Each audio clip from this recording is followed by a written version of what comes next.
Hey guys, tonight you are walking straight into the Queen's household past the gilded walls, past the embroidered bed hangings, past the absolutely lethal face powder, and into one of the most dangerous places a Tudor woman could possibly stand.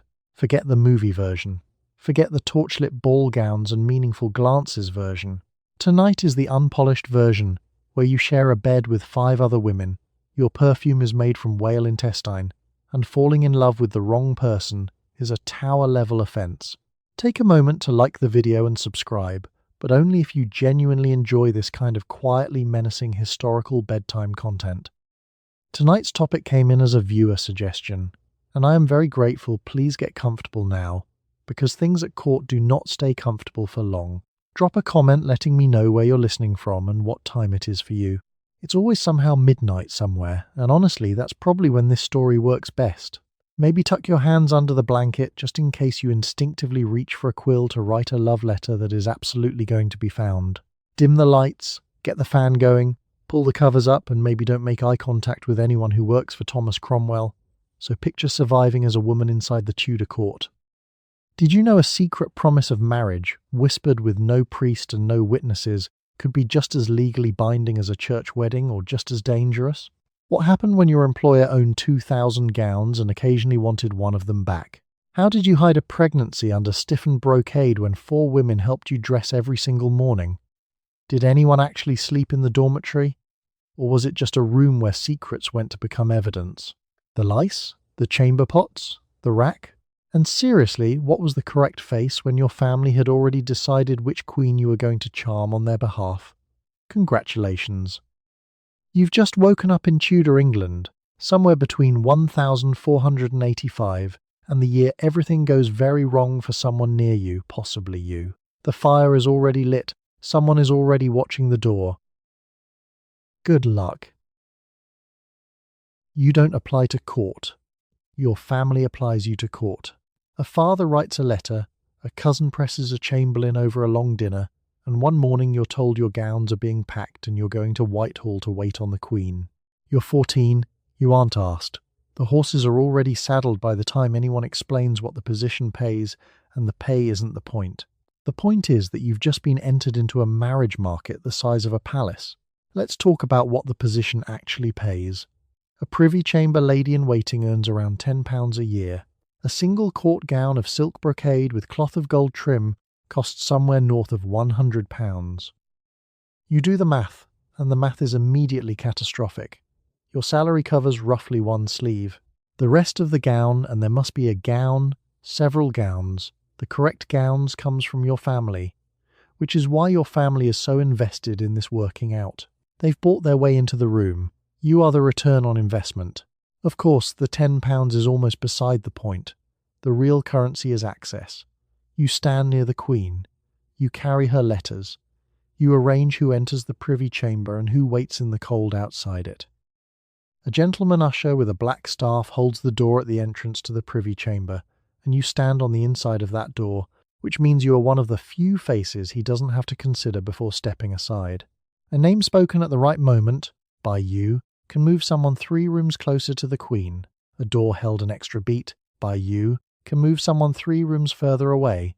Your proximity to power is the asset your family has purchased. The gowns are just the uniform. Your mother packs your things with the focused efficiency of someone who has been planning this for approximately your entire life. Agnes, your lady's maid, who has strong opinions about fold lines, wraps the good sleeves in linen and mutters about the journey. The sleeves get their own linen. You do not get your own anything. You share. That's the first thing you learn about court life before you've even arrived. Everything is shared. The beds, the rooms, the lice, the secrets. 4 to 6 women per chamber, sometimes more, all sleeping close enough to hear one another breathe. There is no private anything, which is useful information to have before you do anything that requires privacy. The palaces themselves are enormous and somehow also airless. Whitehall, Greenwich, Hampton Court, Richmond, you'll see most of them eventually, as the court moves seasonally through the year, dragging several hundred household staff, and all their attendant chaos behind it like a very well-dressed flood.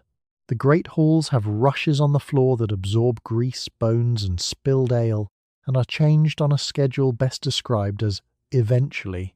The tapestries on the walls have been soaking up fireplace smoke for decades. They smell like every fire that's ever burned in a room they've hung in. You get used to it. The smell is present. Not bad, not good, just aggressively historical. The hierarchy of the Queen's household is precise and it matters. Ladies of the bedchamber sit at the top. They dress the Queen. They sleep nearest her. They hold the basin while she washes her hands. And they are never, ever people whose families didn't pay very careful attention to making sure they were placed at the top. Below them are the privy chamber gentlewomen, which is where you'll likely start. Below them, the chamberers. Each rank has different access, different duties, different consequences for stepping out of line. Moving up requires performance, patience, and occasionally someone ahead of you dying. You keep that last option filed away without looking at it directly. Your uncle, who arranged the placement, smiles broadly at the dinner where this is all announced and says it's a tremendous opportunity. He's not wrong. He's also not the one going.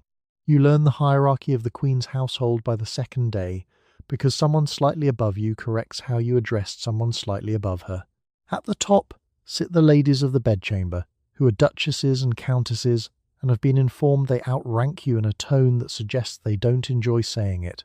Below them sit the privy chamber gentlewomen, who are gentry. Below them are the chamberers, who do the carrying. You're somewhere in the middle. The middle is the worst tier to be in. Let's talk about what the bedchamber ladies actually do. They dress the Queen, they undress her, they hand her things.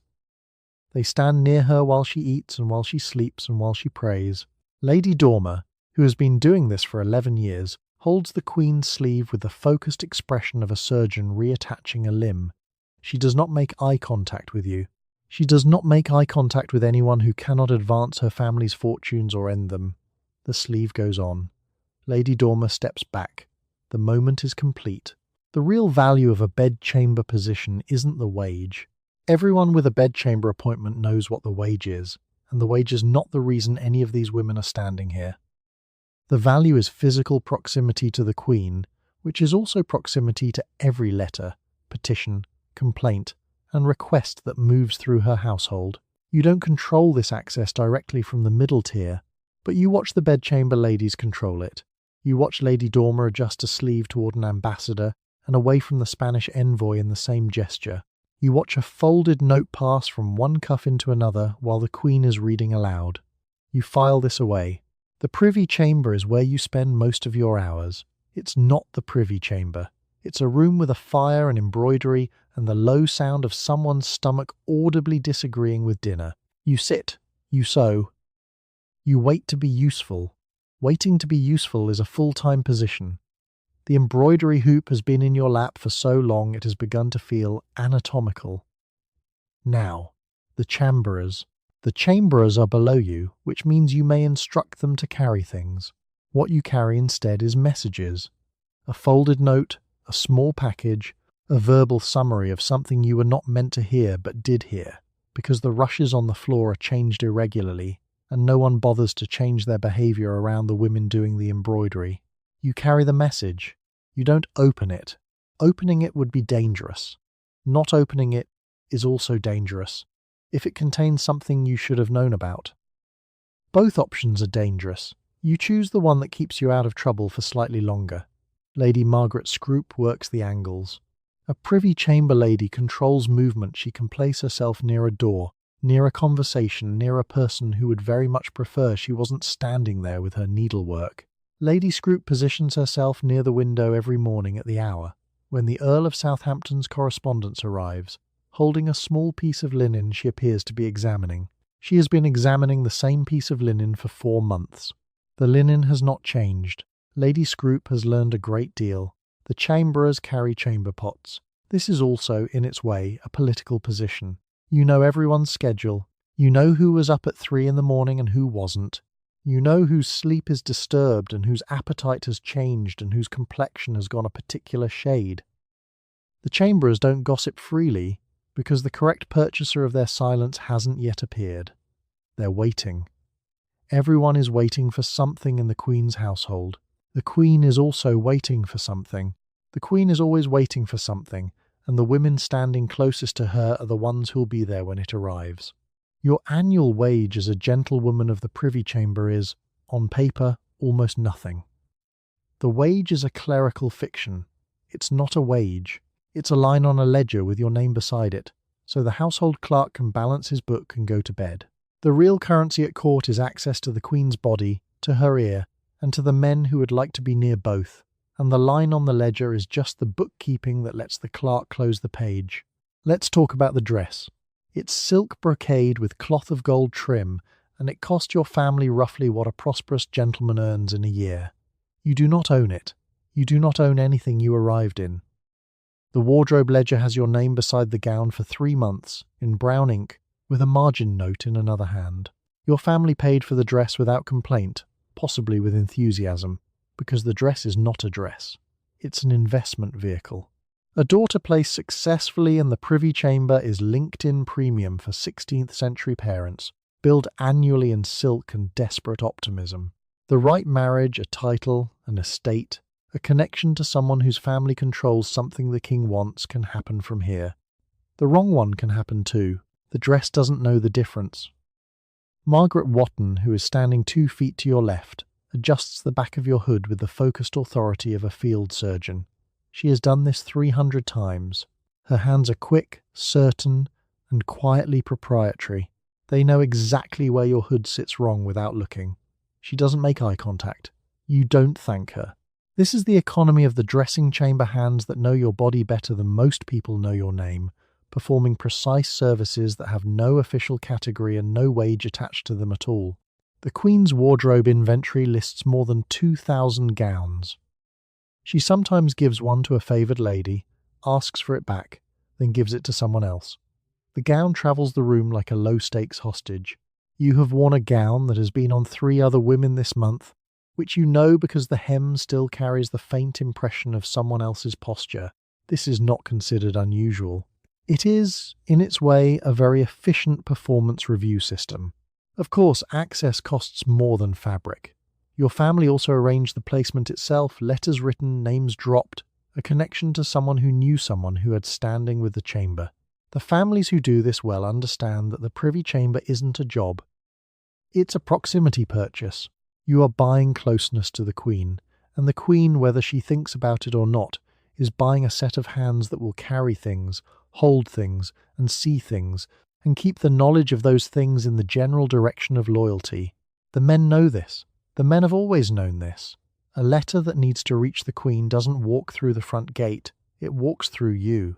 A favour that needs to be asked is better asked through someone who hands the Queen her gloves every morning than through someone who waits in an anteroom for 2 hours and leaves without speaking. A folded note in your sleeve has cleared 3 doors and 2 armed gentlemen pensioners by the time the same petition, sent through official channels, has reached the Chamberlain's secretary's clerk. The petitioner who knows this lives at court. The one who doesn't is still standing in the anteroom. Nobody told you the second part when you arrived. The wage, the dress code, the duties, those were explained. The risk was left as something you were expected to understand from the room itself. The room is very good at teaching it. You learn by watching who disappears. You share a bed with 3 other women, sometimes 5. The arrangement is determined by whoever arrived first and whoever has more cousins on the Chamberlain's side, which means it's renegotiated every Michaelmas with a kind of careful, formal violence. The bed is curtained, but the curtains don't muffle anything. Whatever you say in the dark is heard by the woman beside you, who tells the woman beside her in the morning, who tells the Queen by Tuesday. You learn early that the only safe place to keep a secret is your own teeth. Let's talk about the room itself. It smells of tallow candles and the kind of intimacy that nobody asked for. The rushes on the floor downstairs absorb grease, bones, and spilled ale and get changed when someone important is coming to visit, which is not as often as you'd hope. Up here in the dormitory, the smell is just yours, communal and settled, a perfume of 6 women who have been sleeping near enough to inherit each other's lice, which they do, regularly and without ceremony. The lice are not a metaphor. They're a practical problem distributed equally across rank. A Privy Chamber gentlewoman has lice.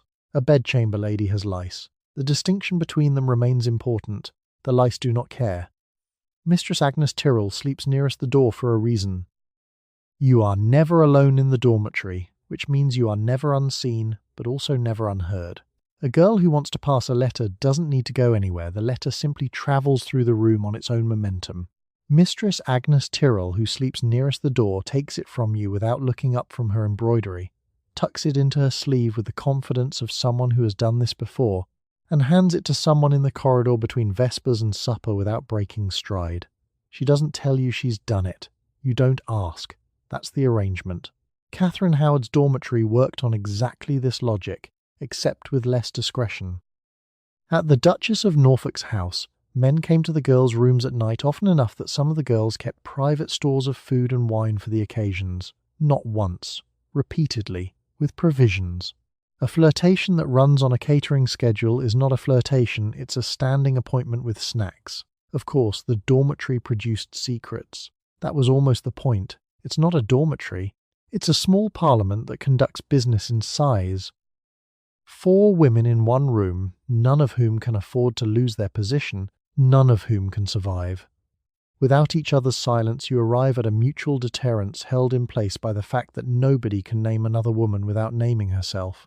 Nobody reports anything because everyone has something. The information moves in one direction, which is sideways, until suddenly it doesn't, and it moves straight up to Cromwell. You learn to sleep lightly.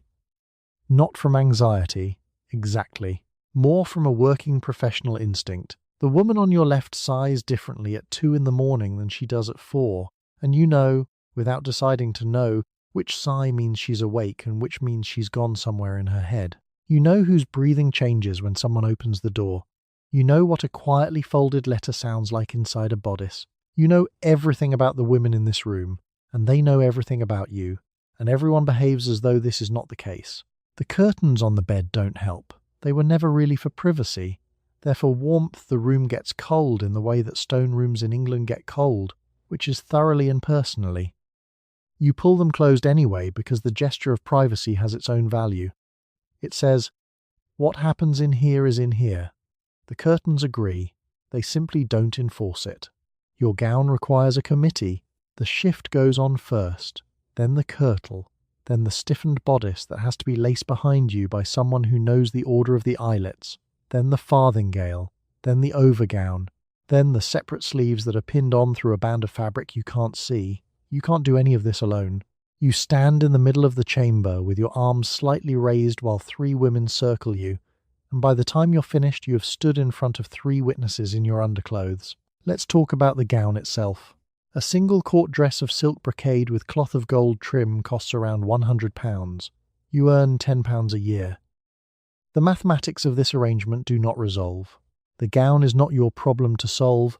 Exactly, it's your family's problem, your patron's problem, occasionally the Queen's problem when she's feeling generous, but it is absolutely your problem to wear correctly, to pin correctly, to return uncreased, and to appear grateful about in every posture and expression throughout the banquet.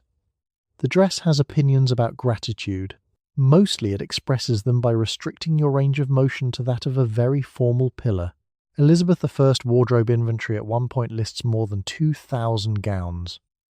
She gives them to her ladies as rewards. She also sometimes takes them back and gives them to other ladies. This is basically a Rent the Runway subscription, except the subscriber is the Queen and the late fee is exile. A borrowed gown that appears on the wrong body at the wrong moment is a diplomatic incident. The fabric remembers. Margaret Willoughby pins the left sleeve with the focused expression of someone diffusing a device. She does it the same way every morning, 3 pins at the shoulder band, 1 at the wrist, and then a small adjustment she never explains but always makes. The sleeve holds. It has always held. She does not say anything about the bruise on your arm because she saw it and you saw her see it, and that is the entire conversation. The pot of ceruse comes down from the shelf at exactly the same hour every morning. Everyone here has already seen everyone else's body before the face is assembled a euro, pale, blotchy, and quietly unprepared. The ceruse goes on after. White lead, mixed to the consistency of thick cream, smoothed across the forehead and cheekbones, which it whitens beautifully and poisons slowly the Sephora foundation routine of Tudor England, except the loyalty program lasts until your face starts peeling off and you need more ceruse to cover the damage. Then the vermilion or cochineal for the cheeks, then kohl at the eyes, then perfume, ambergris, musk or civet, applied generously, because monthly bathing is considered reasonably clean and the court has decided to work with this. You know who is unwell by the way she holds the ceruse pot. You know who is pregnant by the way she stands while the bodice is tightened. The stiffened fabric conceals a swollen belly for a while, not forever. The lacing is tight by design, the fashion demands it, and the high miscarriage rate at court is something no one discusses while also everyone discusses. You can dress around a secret for a few weeks. The women doing the lacing can feel the difference in their hands. They don't say so. You don't say so. This is a courtesy that has its own shape, which is the shape of the eyelets drawn slightly wider on the left side without comment. Of course, all of this intimacy generates information. The dormitory gave you proximity. The dressing chamber gives you certainty. A letter you saw folded into a bodice. A name spoken too carefully while pinning a cuff. Walsingham understood this. His network used women as couriers, partly because women were less searched at ports. A letter sewn into a hem being essentially an encrypted message in a very effective case. The encryption is whalebone. The phone is your dress. It has never once pinged. By the time the Queen's ladies are finished dressing and have assembled in the privy chamber, the room already contains at least a dozen small pieces of information about everyone in it. Margaret still hasn't explained the adjustment she makes to the left sleeve. She won't. The face you wear at court is not your face. It's a paste called ceruse, made of white lead and vinegar, applied with a damp cloth in a thin, even layer from your hairline to the top of your collarbones. You blot it. You let it dry. You powder over it with starch so it sets matte. Then you do it again the next morning and the morning after that, because the skin underneath gets worse over time and the only correction available is a thicker layer. The cosmetic and the damage are the same substance. For your cheeks there's vermilion ground mercuric sulfide or cochineal, which is at least made from insects rather than minerals, if that distinction comforts you. It doesn't. You brush it on in a high round blot, because the fashionable face is slightly startled, not flushed. Your eyes get kohl or antimony drawn along the inner rim in a thin line. Your lips get a little of the same vermilion pressed together once. You step back. The woman in the polished steel surface does not look tired. She looks arranged. Arranged is the goal. Arranged is the job. Now let's talk about the smell. You are wearing ambergris, which comes from sperm whale intestines and costs considerably more than your annual salary. Under it, musk, which comes from a small deer gland, and civet, which comes from a civet cat, in a way the civet cat did not consent to. The combination is animalic, complex, and in a court where monthly bathing is considered reasonably attentive to hygiene doing a great deal of structural work. The perfume is not decorative, the perfume is load-bearing. Dorothy Savage, who does your hair on Tuesdays, is small, deft, and steadily unimpressed. She works in silence and pins with a focused expression of someone diffusing something. Your hair is dressed up, padded, framed in a hood or a French coif, depending on which queen is currently alive, because the style changes with the reign and you change with it. The hood goes on. The pins go in. Dorothy checks the back twice, doesn't comment on the front, and moves to the woman next to you. She has 17 more to do before morning prayers. She will not eat until the afternoon. Of course, the ceruse is not the only thing slowly dismantling you. The stiffened bodice laced tight enough to produce the fashionable inverted triangle silhouette is also compressing your organs in ways that medicine won't have useful opinions about for several more centuries. You stand correctly, which means you stand still.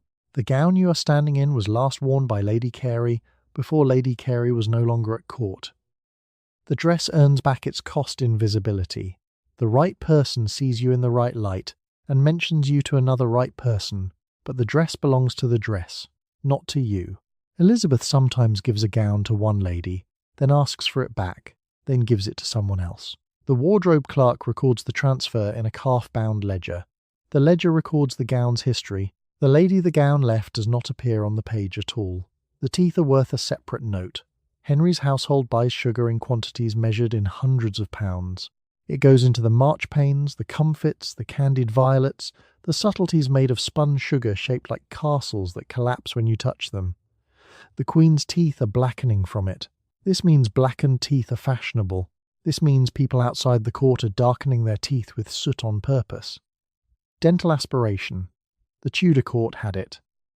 So, lead on your face, mercury on your cheeks, antimony in your eyes, whale intestine at your throat, your ribs compressed to a fashionable width, your salary insufficient for your clothing budget, and your teeth trending dark. You look extraordinary.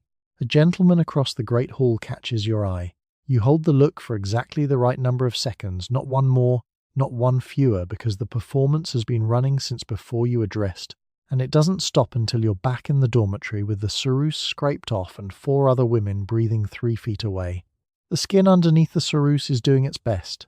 Its best is not good. Sugar appears at every meal. It appears in the bread, in the wine, in the marchpane shaped like castles between courses, in the candied violets handed around after dinner, in the spiced pies at supper. The household account books for Henry VIII's court record sugar bought by the hundredweight, which is the kind of number a modern reader has to read twice. Your teeth darken within a year of arriving. The darkening is not hidden, because the darkening is the point black teeth mean you eat at the king's table, and people at the king's table want everyone to know. Some people at home, people who do not eat at the king's table, darken their teeth with soot to suggest that they do. The soot doesn't hold as well. It also tastes considerably worse than marchpane, but the gesture is understood, which tells you something about how far the status signal has travelled from the palace kitchens to the street outside. Let's talk about what you actually eat in a day, because the answer is more than you'd expect and stranger than you'd like. Breakfast is bread, small ale, and possibly cold meat if you're in a senior enough position to rate cold meat before 9 in the morning. Dinner, what you would call lunch, is the main event. 2 or 3 courses, each with multiple dishes, a quantity of food that operates less like nutrition and more like a formal declaration of resources. You eat what's placed in front of you, which includes sauces thickened with sugar, roasted meats glazed with sugar, and subtleties, decorative sugar sculptures that arrive between courses specifically to be admired before being eaten. The cook who made them knows this. The subtleties have opinions about being admired. They hold the shape of a swan or a castle or a Tudor rose with the quiet pride of something that expects to be remembered. Your digestion is, charitably, complicated. The rushes on the floor absorb what falls: grease, bones, spilled ale, the occasional subtlety that has lost the will to maintain structural integrity. They are not changed promptly. The smell is present. Not overwhelming, not nothing. Just a warm, constant undertone, like a kitchen that has forgotten to apologize. Now, the ale. You drink it all day. Everyone does. The water is untrustworthy and the ale is small, low alcohol. Closer to a flavoured grain water than anything requiring a responsible adult, but it is still ale from morning prayers onward, which gives the court a particular ambient quality by mid-afternoon. The wine at formal dinners is stronger, sweetened, often spiced with ginger or cinnamon, and arrives in quantities that suggest the steward's goal is less hospitality and more sedation. A lady named Marjorie Poole, one of the chamberers, is patient, sober, and almost invisible at the elbow. She has developed a technique for appearing to drink the full cup while actually consuming approximately half. She's been doing it for 3 years. Nobody has noticed, or nobody who's noticed has said anything, which in the Privy Chamber amounts to the same thing. Of course, all of this sits on a body already under considerable pressure. The stiffened bodice compresses your midsection into a shape the court considers elegant, and your organs consider an ongoing grievance. Eating a full dinner dressed for court requires a specific kind of determination. You manage. Everyone manages. The marchpane swan arrives. You eat the swan. The swan is extremely sweet. You have another piece, because the swan is there and you are here, and that is the logic of a table that refills before you've considered whether it should. The fruit at the end of dinner is also preserved in sugar. The cheese course is accompanied by sweetened wafers. The candied violets at the close of the meal are exactly what they sound like. Flowers, preserved in sugar, passed around a room full of women with darkening teeth who accept them without irony. because there is no irony available, this is just dinner. And dinner has always been this way, and the violets are genuinely very good. The sugar buys the teeth buy the seat is at the king's table. You spend most of your working day standing, the Queen sits. The Queen receives ambassadors, hears petitions, listens to music, plays cards, prays, and occasionally sleeps. You stand behind her chair throughout. Your duty is to be visible, useful, and silent in a precise ratio. The presence chamber is hot. The bodice does not bend at the waist. Your feet are inside slippers that are inside another pair of slippers that are designed for arches that do not bear weight for 6 hours at a stretch. The standing is the job. Let's talk about what you earn for this. The salary is not the point. You do not own the gown you are standing in. The wardrobe clerk knows that. The lady of the bedchamber 3 feet ahead of you knows it. The point is that you are standing 3 feet behind the most powerful woman in England, and everyone in that room is watching where you stand. The Queen's gowns are another currency entirely. Elizabeth's wardrobe at one point lists more than 2,000 of them, and she gives them away the way some people give out loyalty card stamps freely, with conditions and occasionally recalled without explanation. A gown arrives at your door wrapped in linen, a gift from Her Majesty, which means you are favoured this week. 3 months later, someone appears at your door to take it back. It's going to someone else now. You smile at the messenger. The messenger does not smile back. Lord Burghley pauses at the inner door at 11:30. He waits, very politely, while Mistress Blanche Parry leans down to whisper something to the Queen, and the Queen nods exactly once. The door opens. Burghley enters. You have just watched the entire afternoon of state business pivot on a whisper that took 4 seconds, and Blanche Parry's name has been on the household roll 3 feet from this Queen since they were both children at Hatfield. The whisper isn't a request. It's the Queen's own brain returning her own opinion to her with another woman's mouth. A gentleman usher named Philip Hartley stands at the far door and nods at almost no one. You have learned to read the nod. The slight one means enter, the flat one means absolutely not, and the one where he doesn't move at all means the person asking is already in trouble and you should not be seen near them. He doesn't explain this system. He doesn't need to. Of course, standing in a hot room in full court dress, corseted from rib to hip, produces its own set of complications. The bodice keeps you upright in the way that a wall keeps a building upright architecturally, but not comfortably.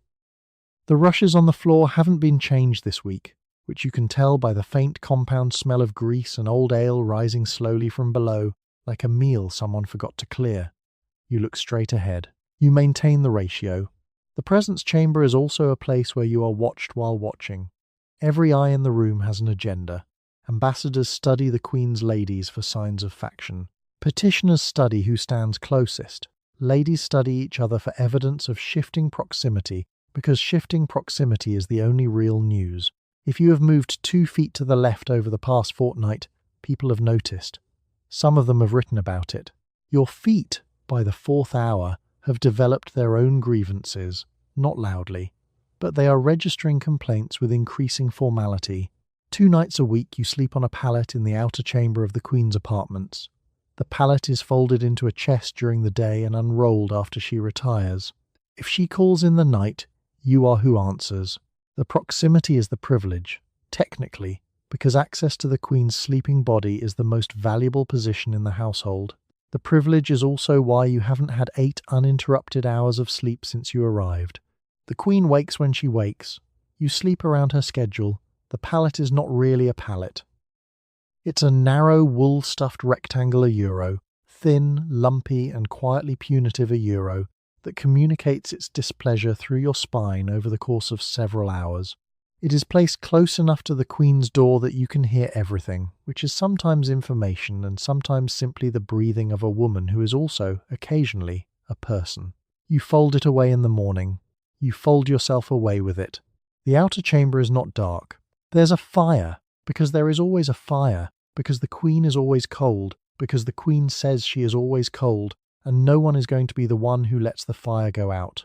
The fire means you can see the other women. Agnes Holt, who has the pallet nearest the door and therefore the worst position and is very calm about this, which is suspicious, keeps her eyes open even when she's asleep. You've checked.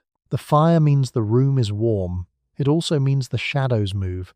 You stop noticing after the 4th week. Now, the shared sleeping arrangements in the dormitory rooms are louder and more crowded than this 4 to 6 women per room. Some beds shared, everyone breathing in shifts. The outer chamber posting is quieter but more exposed. In the dormitory, a whispered conversation can stay a whispered conversation. Out here, there are no other bodies between you and the Queen's door to absorb the noise. Everything you say is essentially addressed to the room. The room has good retention. 2 in the morning is when the corridor delivers its real cargo. Someone slips in and stands very still until they're sure you're asleep. You are not asleep. You have learned to breathe like someone asleep, which is a skill that court life produces in about 6 months, and which is genuinely transferable. The visitor is sometimes a page with a letter. Sometimes it's just someone who needs to be on this side of the door before dawn without anyone knowing they were. You breathe. You file it. Agnes Holt is also filing. She breathes like she's asleep too. The two of you are, at this point, performing unconsciousness at each other across a room with a fire between you, in a building where the walls are hung with tapestries thick enough to conceal a standing adult, which they have, on at least one occasion, nobody discusses. The tapestries absorbed decades of fireplace smoke. They smell like history. History smells like charred wool and somebody's ambition. The Queen's schedule is irregular in a way that feels personal. She reads late. She wakes at strange hours and wants company, or music, or simply the sound of another person in the room who is not asleep. You are that person. You learn to wake completely, present tense, from a dead stop alert, composed.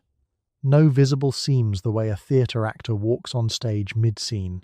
The exhaustion is cumulative in a way the body keeps track of even when you stop.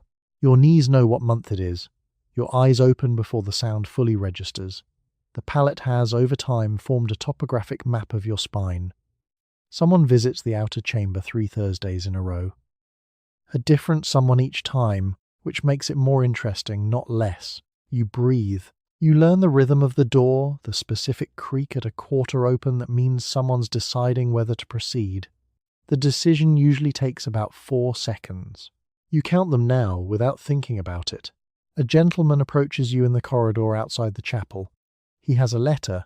The letter is sealed. He would like you to give it to a specific lady inside the Queen's privy chamber, and he would like you to do it without anyone seeing. He is offering you a small purse for the favour. You take the letter. You take the purse. You also take, without anyone saying so, partial responsibility for whatever the letter contains. Because if it ends up in the wrong hands, the household will be questioned, and the household will name everyone who touched the paper. The purse is heavier than it has any right to be. As a privy chamber lady, you control physical access to the Queen who enters, who waits, whose petition gets placed in the right hand at the right moment, which is basically the executive assistant who controls the CEO's Outlook calendar, except every meeting could end with your name removed from the household roll. You don't think of yourself as an intelligence asset. The intelligence asset doesn't get to decide that. The letter is not really a letter, it's a commitment. Under the canon law practiced in England before any Clandestine Marriages Act arrived to clean things up, and that act won't arrive until 1753, so you'll be long gone.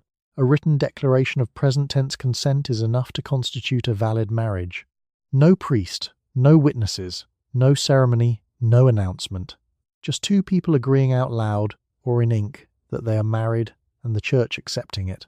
The letter tucked into your sleeve might be a love note. It might also be half a precontract.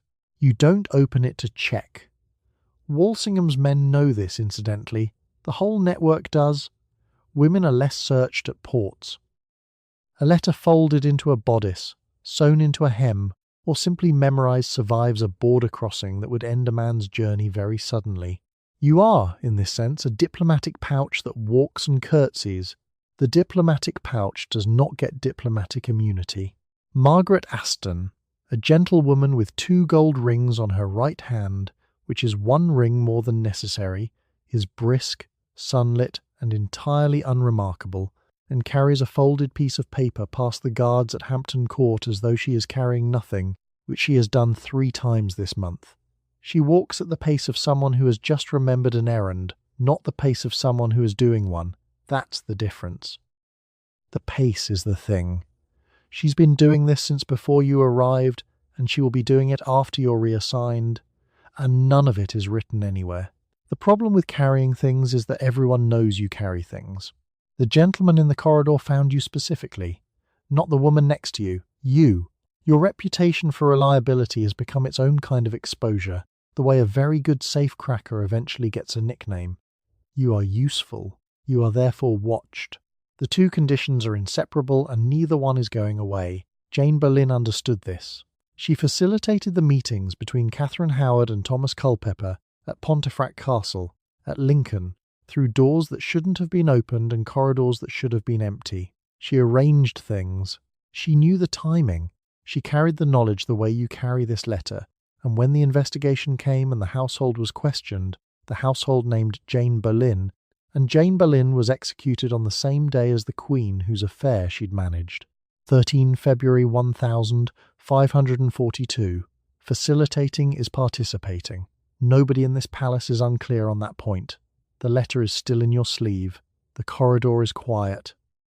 You have approximately 40 steps before you reach the privy chamber door, and in 40 steps you will decide whether to deliver it directly, pass it through a third hand, or drop it somewhere strategic and develop a sudden inability to recall anything. All three options have histories. All three have outcomes. The outcomes vary. You reach the door, you knock twice, you go in. The law of marriage at court is simpler than the law of carrying a letter. If two people say to each other, in the present tense, that they take each other as husband and wife, they are married. No priest, no witnesses, no ceremony, no paperwork. A whispered conversation in a window seat at Greenwich, agreed to by both parties, is a binding union under canon law as practised in England before the Reformation. The Clandestine Marriages Act, which will require a formal church wedding, does not arrive until 1753. You are living 150 years before 1753. The legal term for this is a precontract. The everyday term is a promise.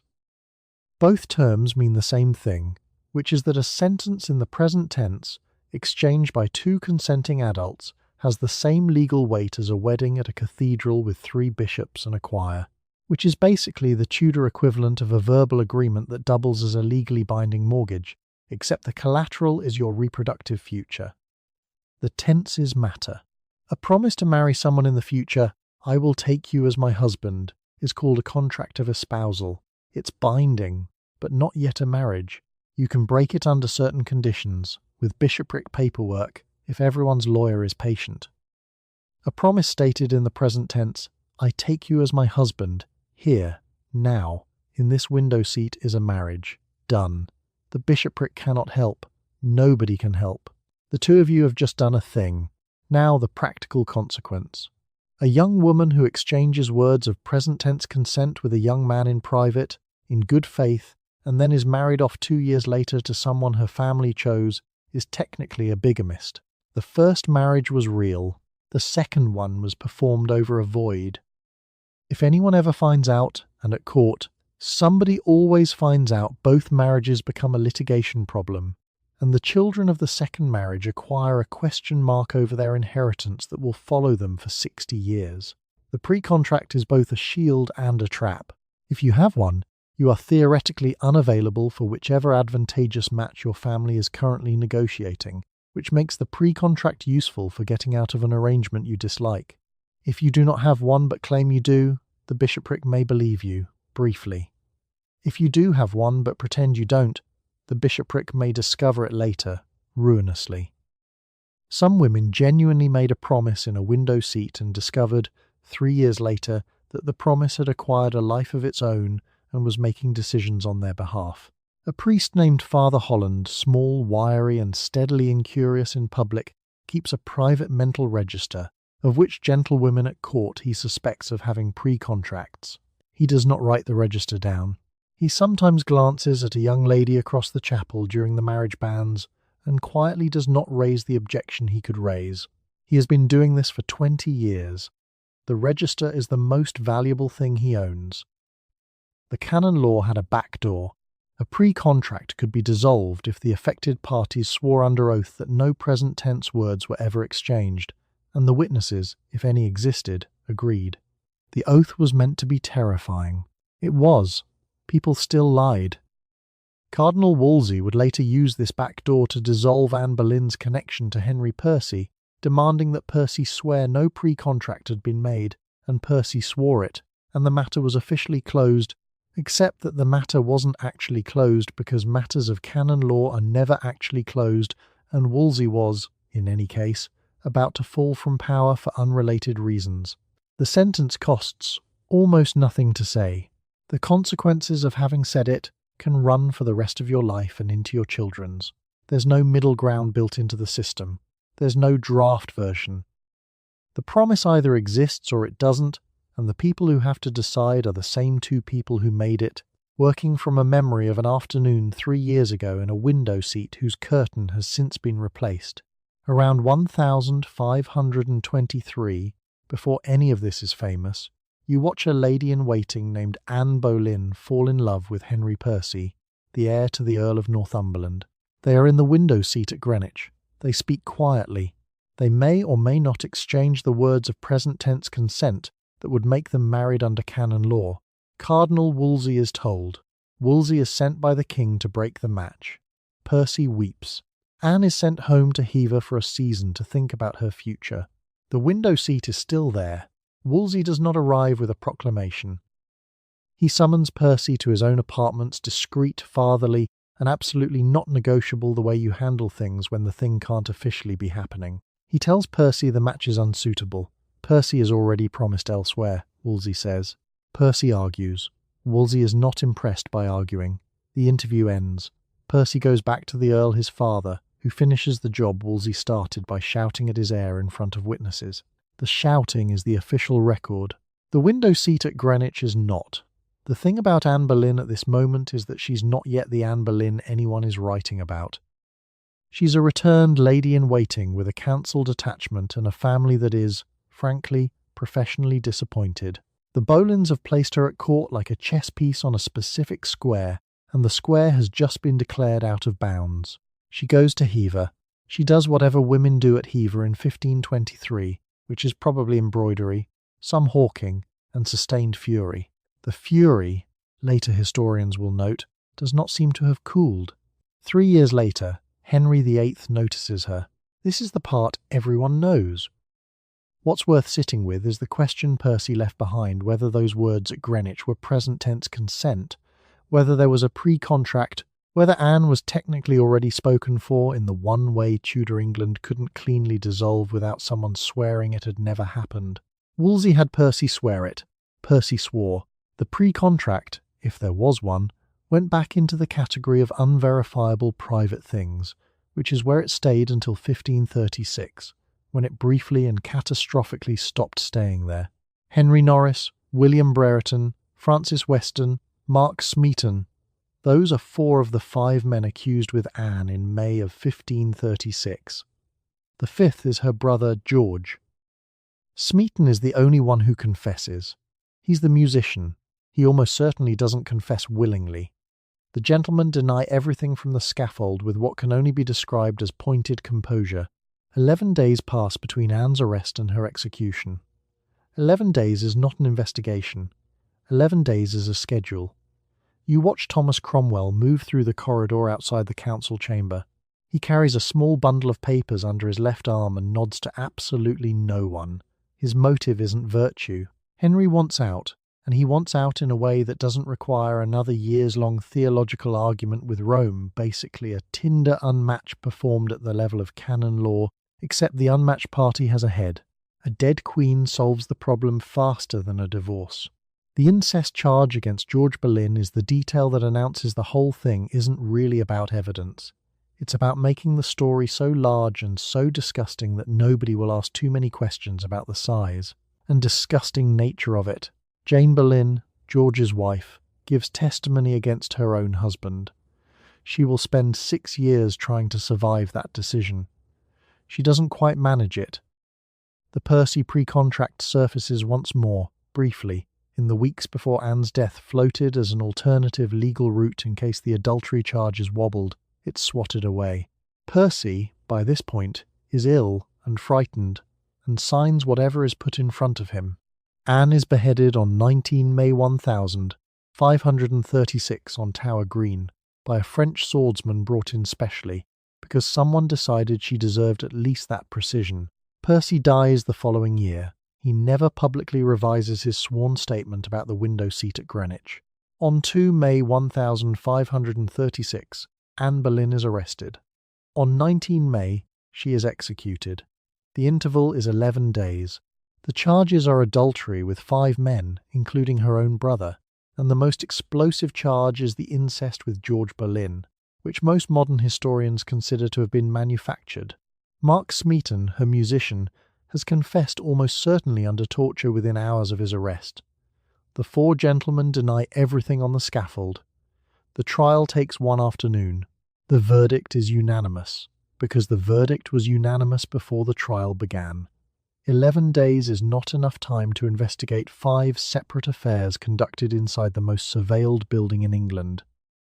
It is not enough time to gather evidence, examine witnesses, and prepare a legal case. It is barely enough time to find a competent executioner, which they actually failed to do on schedule. A French swordsman had to be imported from Calais at the last minute, because the usual headsman worked with an axe, and Anne had reportedly expressed a preference. She was precise about this. In the Tower, waiting, she made jokes about her neck being small. The record preserves the jokes. It does not preserve much else in her favour. Smeaton is the problem at the centre of it. He's the only one who confessed. He's also the only one who wasn't a gentleman, which matters here, because torture was legally permissible for commoners in ways it technically wasn't for men of rank.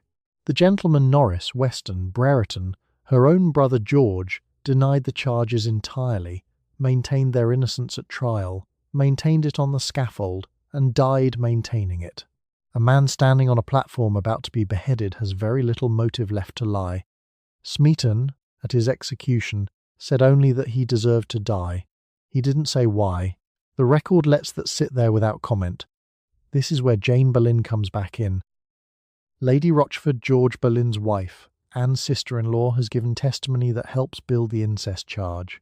What she said exactly isn't fully preserved, but what it produced is her husband dead, her queen dead, and herself still standing, at least for now. She'll have her own appointment at the Tower 6 years later, for a different queen. The scaffold makes openings in the household, and the household keeps filling them. The charges themselves deserve a flat look.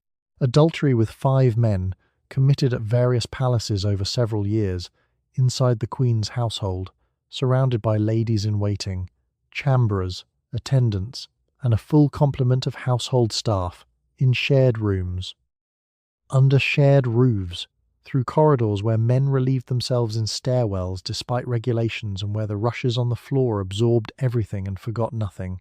The architecture of Tudor palace life, porous, watched and thinly partitioned, made sustained secret affairs extremely difficult. It made a sustained secret affair with your own brother, also present at court, also watched, nearly impossible. Cromwell hands the jury the indictment without making eye contact. He is counting on the jury not thinking too hard about the architecture. Margaret Wyatt is one of Anne's ladies during this period, not a named conspirator, not charged with anything, just present. She hands Anne a cup of water. She adjusts the sleeve of a gown. She carries the weight of proximity without being destroyed by it, which is the best outcome available. You don't find her name in the records for anything dramatic. That is the successful version of being a court woman in 1536. You hand someone a cup of water, you go home. By the morning of 19 May, the crowd on Tower Green is smaller than expected. Anne gives a short speech. She says nothing against the king. This is not because she has nothing to say. It is because her family is still alive, her daughter is still alive, and she has calculated, to the very end, what words cost. The French swordsman is already there. He's hidden the sword under the straw.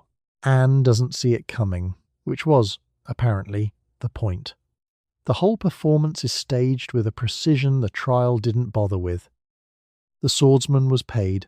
The body was wrapped in an arrow chest because no one had arranged a proper coffin, and by afternoon Henry VIII was wearing yellow and dancing. The court kept moving. It always kept moving. Anne Boleyn had understood that better than almost anyone, right up until she didn't. Mark Smeaton is the only one of the 5 accused to confess. He confesses within 24 hours of his arrest, and he never retracts the confession, including on the scaffold, which is unusual. The technical reason is that Smeaton, alone among the 5, is not a gentleman. The law about torture in Tudor England is not written down anywhere clearly, but the practice is consistent. Torture is applied to men of common birth. The 4 gentlemen are not tortured. They are also not believed. The class of confession that matters is the one obtained from the only person whose body could legally be broken. Smeaton's position at court explains almost everything. He's a musician, a very good one. He plays the virginals and the lute. He is young, handsome, and discreetly ornamental in the way that gets noticed in candlelight, and he has been allowed closer to the Queen's rooms than his birth would ordinarily permit. That proximity is the whole problem. The court keeps a record of who is where and when, and a common-born lutenist whose name appears too often in the wrong corridor is exactly the kind of evidence Cromwell needs. Which is to say, it's not evidence of anything except access, but access is enough. One of the gentlemen accused alongside Smeaton is a man called Sir Henry Norris, a groom of the stool, which means his official role involves attending to the king's most private bodily functions, making him one of the most powerful men at court. He is also apparently insufficiently careful about what he says to the Queen in passing conversation. He denies everything. He denies it on the scaffold, with a kind of deliberate calm that suggests he has had time to decide exactly how he wants to die. The denial goes into no official record that matters. Thomas Wriothesley, a court clerk, hands the indictment down the table.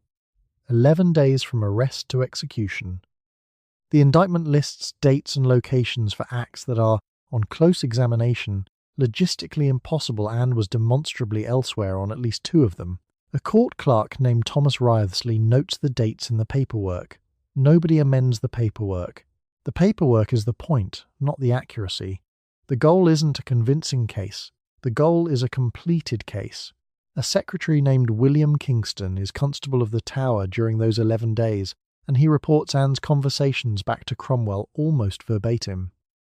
Anne talks a great deal. She's frightened, and she's brilliant, and fear makes her brilliant in the worst possible direction. She keeps reconstructing conversations she'd had with the accused men, offering innocent explanations, and every innocent explanation Kingston writes down reads, "In Cromwell's hands," like confirmation. She explains that Norris had said something that might have been construed as Cromwell's, and the sentence doesn't need to finish. It's already in the letter.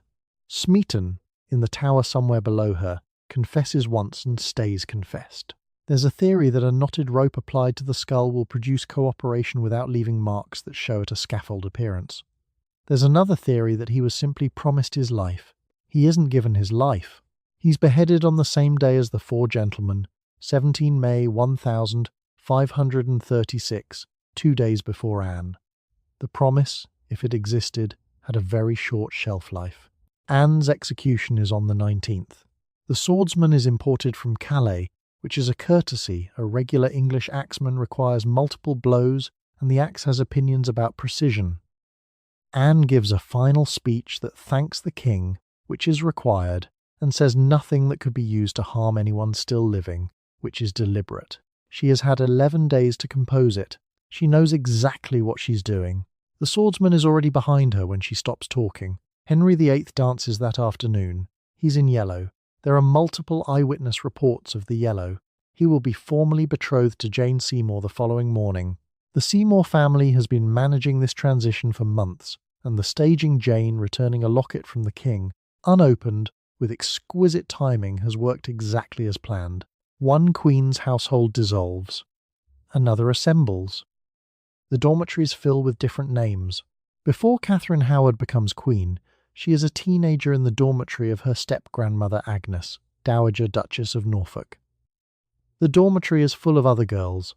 The girls' music teacher, Henry Manox, is an adult man who has access to the room. He abuses Catherine when she is around 13.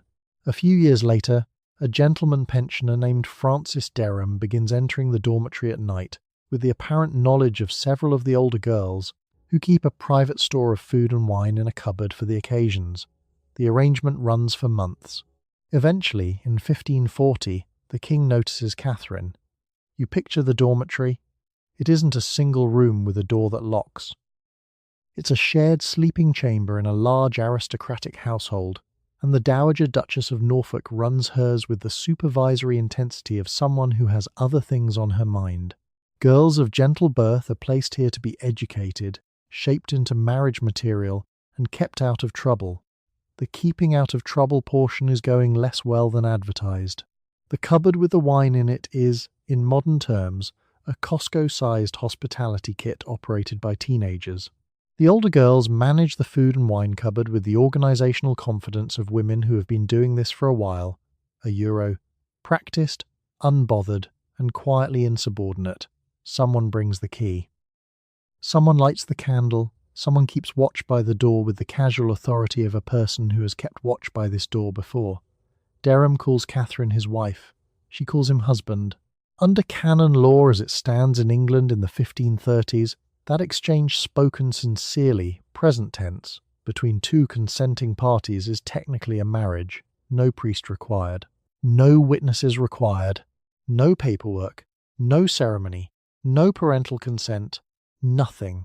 The Clandestine Marriages Act won't arrive to close this loophole until 1753, which is a very long time for a loophole to remain open, and a very short time to spend fixing something that has been causing catastrophic problems for centuries.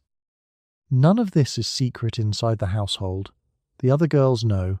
The older ones actively facilitate. A girl named Joan Bulmer is in the dormitory. Dorothy Baskerville is in the dormitory. They will both remember, later, in significant detail, which is going to matter enormously. Memory is one of the more dangerous furnishings in a Tudor household. Derham eventually leaves for Ireland. Catherine eventually goes to court, placed there by the Howard family with the same strategic intent the Howards apply to most things. The Duke of Norfolk has already used one niece this way. The approach has had mixed results. He's trying again. At court, Catherine meets Thomas Culpeper. Culpeper is a gentleman of the Privy Chamber. He has physical access to the king, which is exactly the kind of currency that makes a man interesting. He is young. He is present. The court is very small and very crowded, which means everyone who matters is always within 20 feet of everyone else who matters. And the dormitory instincts Catherine developed at the Duchess's house are, in some ways, more applicable here than anywhere else she's ever been. You can picture her at the writing desk. The letter survives.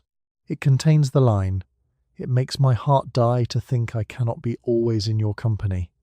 She is Queen of England when she writes this. She is 17, possibly 18. The letter is not cautious. The letter is not coded. The letter is the letter of a person who has never entirely learned that writing things down is the one luxury this situation cannot afford. A Tudor queen with a quill is essentially a girl from a wine-cupboard dormitory who never updated her assumptions about which doors keep secrets. Jane Boleyn, Lady Rochford, arranges the meetings.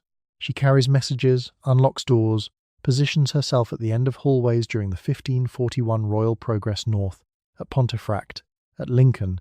Jane has done this kind of work before in a different context, for different principles, and it ended badly.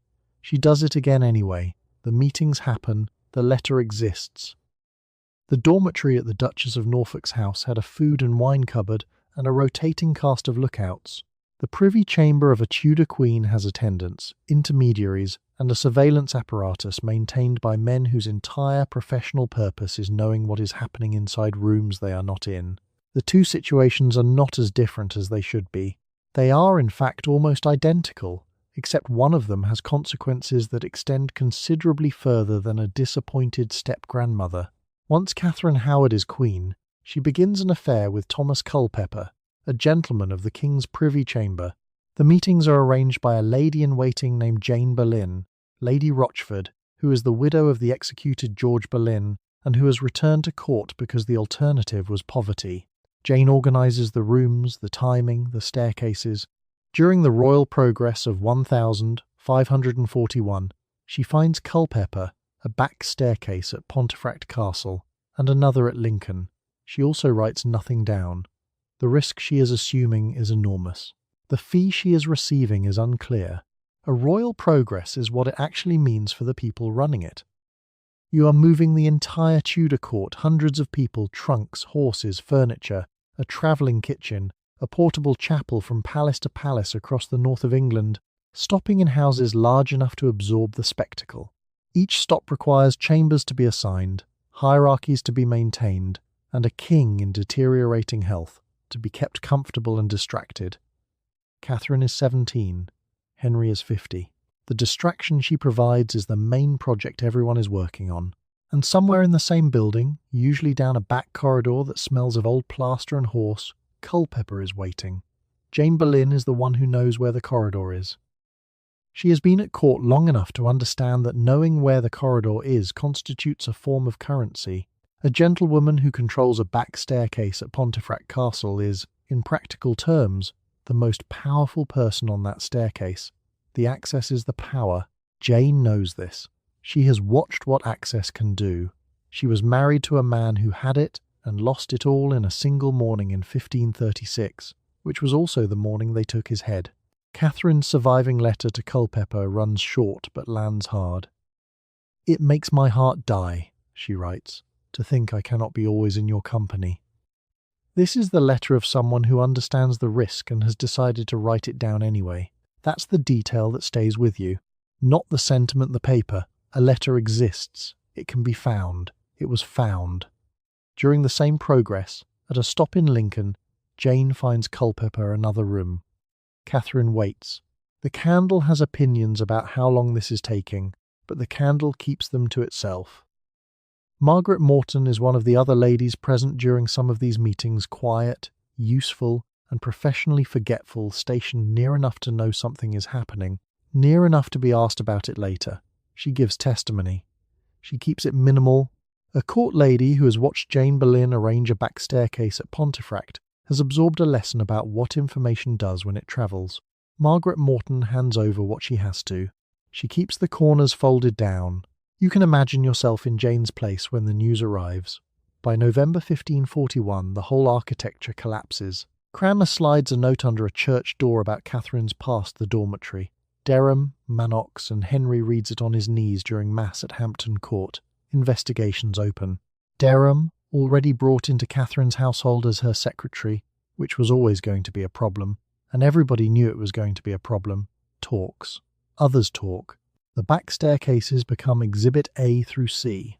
Jane Boleyn is arrested alongside Catherine. She does not hold up well under interrogation. She enters what contemporary accounts describe as a kind of collapse, whether calculated, genuine, or both. Nobody around her can agree on, which is its own kind of answer. Catherine Howard and Jane Boleyn are executed on the same day, 13th of February 1542. Facilitators generally survive their principals. This is relatively unusual. The go-between typically exchanges testimony for a lighter landing. Jane Boleyn does not get that arrangement. She had been too close, too long, and too useful. The back staircase at Pontefract Castle is a short distance from where she ends up, and there is no corridor between them. On 13 February 1542, Catherine Howard is beheaded. The same morning, on the same scaffold, Jane Rochford is also beheaded. The pairing is unusual. Tudor justice generally distinguishes between the principal and the accessory. Tudor justice in this case does not.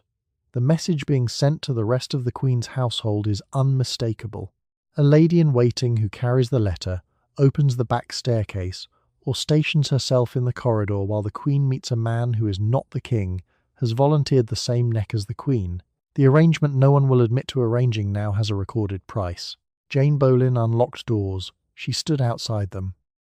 She watched corridors at Pontefract and Lincoln while Catherine met Culpeper, which is basically the role of a very well-dressed security guard, except the security guard is there to prevent detection rather than provide it. Jane held no weapon. She signed no agreement. She opened a door. The door cost her her head. A privy chamber lady controls physical access to the Queen, the schedules, the staircases, the back passages through the palace that lead from the public rooms to the private ones. A gentleman usher named John Skern stands at the outer door with a black staff and a face that has not changed in 11 years. He nods when you pass. He does not nod at the men who follow you. The lady on this side of the door is the door, in every way that the Queen actually cares about, and the door she becomes is also the door she could one day be charged with having opened. The job requires loyalty in both directions simultaneously, which is an uncomfortable position for anyone holding a door. The other ladies in the household watch the February executions and draw conclusions. Not out loud. Conclusions drawn out loud in Tudor England tend to end poorly. But a certain rearrangement happens quietly in the weeks that follow, letters returned, arrangements declined, small favours suddenly requiring more thought. Margaret Morton, one of Catherine's other attendants, had already given testimony that condemned her mistress. She survives. The geometry of this is not lost on anyone. Meanwhile, the dormitory continues. 4 or 6 women to a room, shared beds, shared lice, shared knowledge. A Marjorie Horsman undresses next to you. A Mistress Tyrwhitt folds something away too quickly. You don't ask. The girls in Catherine Howard's dormitory at the Duchess of Norfolk's house had kept private stores of food and wine for the male visitors, who came at night, a small economy, a cheerful one, the kind of arrangement that reads as girlhood mischief until a queen loses her head and the word facilitator acquires a new weight. The wine is still there in the memory. The facilitator is not. The physical design of the palaces hasn't changed. Hampton Court still has the same back staircases. Whitehall still has the same corridors smelling of old rushes, grease and fireplace smoke that has been sitting in the tapestries since before any of you arrived. The architecture of private access is unchanged. What's changed is the cost column. A lady-in-waiting who once might have carried a folded note as a routine favour now carries it with the full knowledge that the note has a face value and the face value is hers. Marjorie Daunce, one of Catherine's chamberers, is questioned after the arrest. She holds her posture the way a person holds something they're afraid to drop. She answers carefully. She comes out the other side.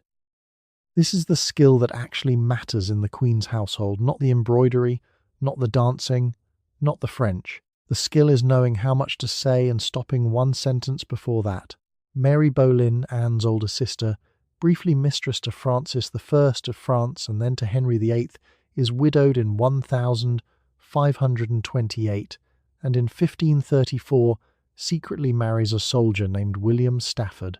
Stafford has very little money and no rank. Mary does not ask royal permission. The omission is the offence. She is banished from court immediately, which is the standard punishment for a court lady who marries without the king's consent. She writes to Cromwell pleading her case and explaining, with surprising clarity, that she has forsaken all other ways for love. The letter is preserved. The banishment is not lifted. You can picture Mary Boleyn's already tired biography. She had been sent to the French court as a teenager, where Francis I reportedly described her as a great whore, which was a compliment he paid by sleeping with her. She returned to England and became Henry VIII's mistress around 1521 or 1522, not a public role, not an acknowledged one, just an arrangement that existed until it stopped existing. Her 2 children, Catherine and Henry Carey, were never claimed by the king. Henry Fitzroy got a dukedom. Catherine and Henry Carey got a surname. The distinction was noted. By the time Anne rose and fell, Mary had already quietly stepped back from most of it. She watched her sister climb. She watched her sister get beheaded. She does not appear to have written anything about that particular year. The silence is doing a lot of work. William Stafford enters somewhere in that aftermath. He's a soldier. He's minor gentry at best. He is plain, useful, and almost embarrassingly available. He has no estates worth mentioning and no political value whatsoever, which, given what Mary had watched political value do to her family recently, might have been the point. He is exactly the kind of man whose name does not appear in dispatches. Mary marries him in secret, and for a short while nobody knows, and then everybody knows, and she is sent away from court. The letter she writes to Cromwell after the banishment is one of the more direct documents to survive from a Tudor court woman. She does not grovel extensively. She does not pretend she married badly by accident. She says she forsook all other ways for love. She says a poor gentleman's wife was all she desired. She may have also been pregnant at the time of writing, though she doesn't mention it, which is the kind of relevant detail a woman in 1534 would fold carefully into silence and keep there. The letter doesn't change anything. Cromwell reads it. The banishment holds. Mary goes to live in Essex with her soldier husband, which is the Tudor equivalent of being logged out of a system you didn't realise you depended on until the screen went dark. No court. No queen. No more groomed mornings under the ceruse pot. What's unusual about Mary's case isn't the secret marriage. Secret marriages happened with reliable frequency. It's the reason she gives. Most women in her position wrote letters listing mitigating circumstances, mentioning family loyalty, invoking prior service, suggesting that the new husband was more strategically useful than he appeared. Mary writes none of that. She writes that she wanted to. That was the whole case. The simplicity of it either did not occur to Cromwell as a valid legal argument, or it occurred to him immediately and he filed it accordingly. She lives another 14 years or so in Essex. Stafford survives her.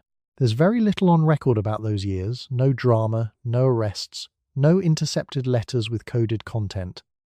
Consider Margaret, one of the laundresses at the Stafford household, who reportedly once handed Mary a clean linen shift with the practiced efficiency of someone who has handed clean linen to a great many women descending from a great many positions. She didn't ask questions. The linen didn't either.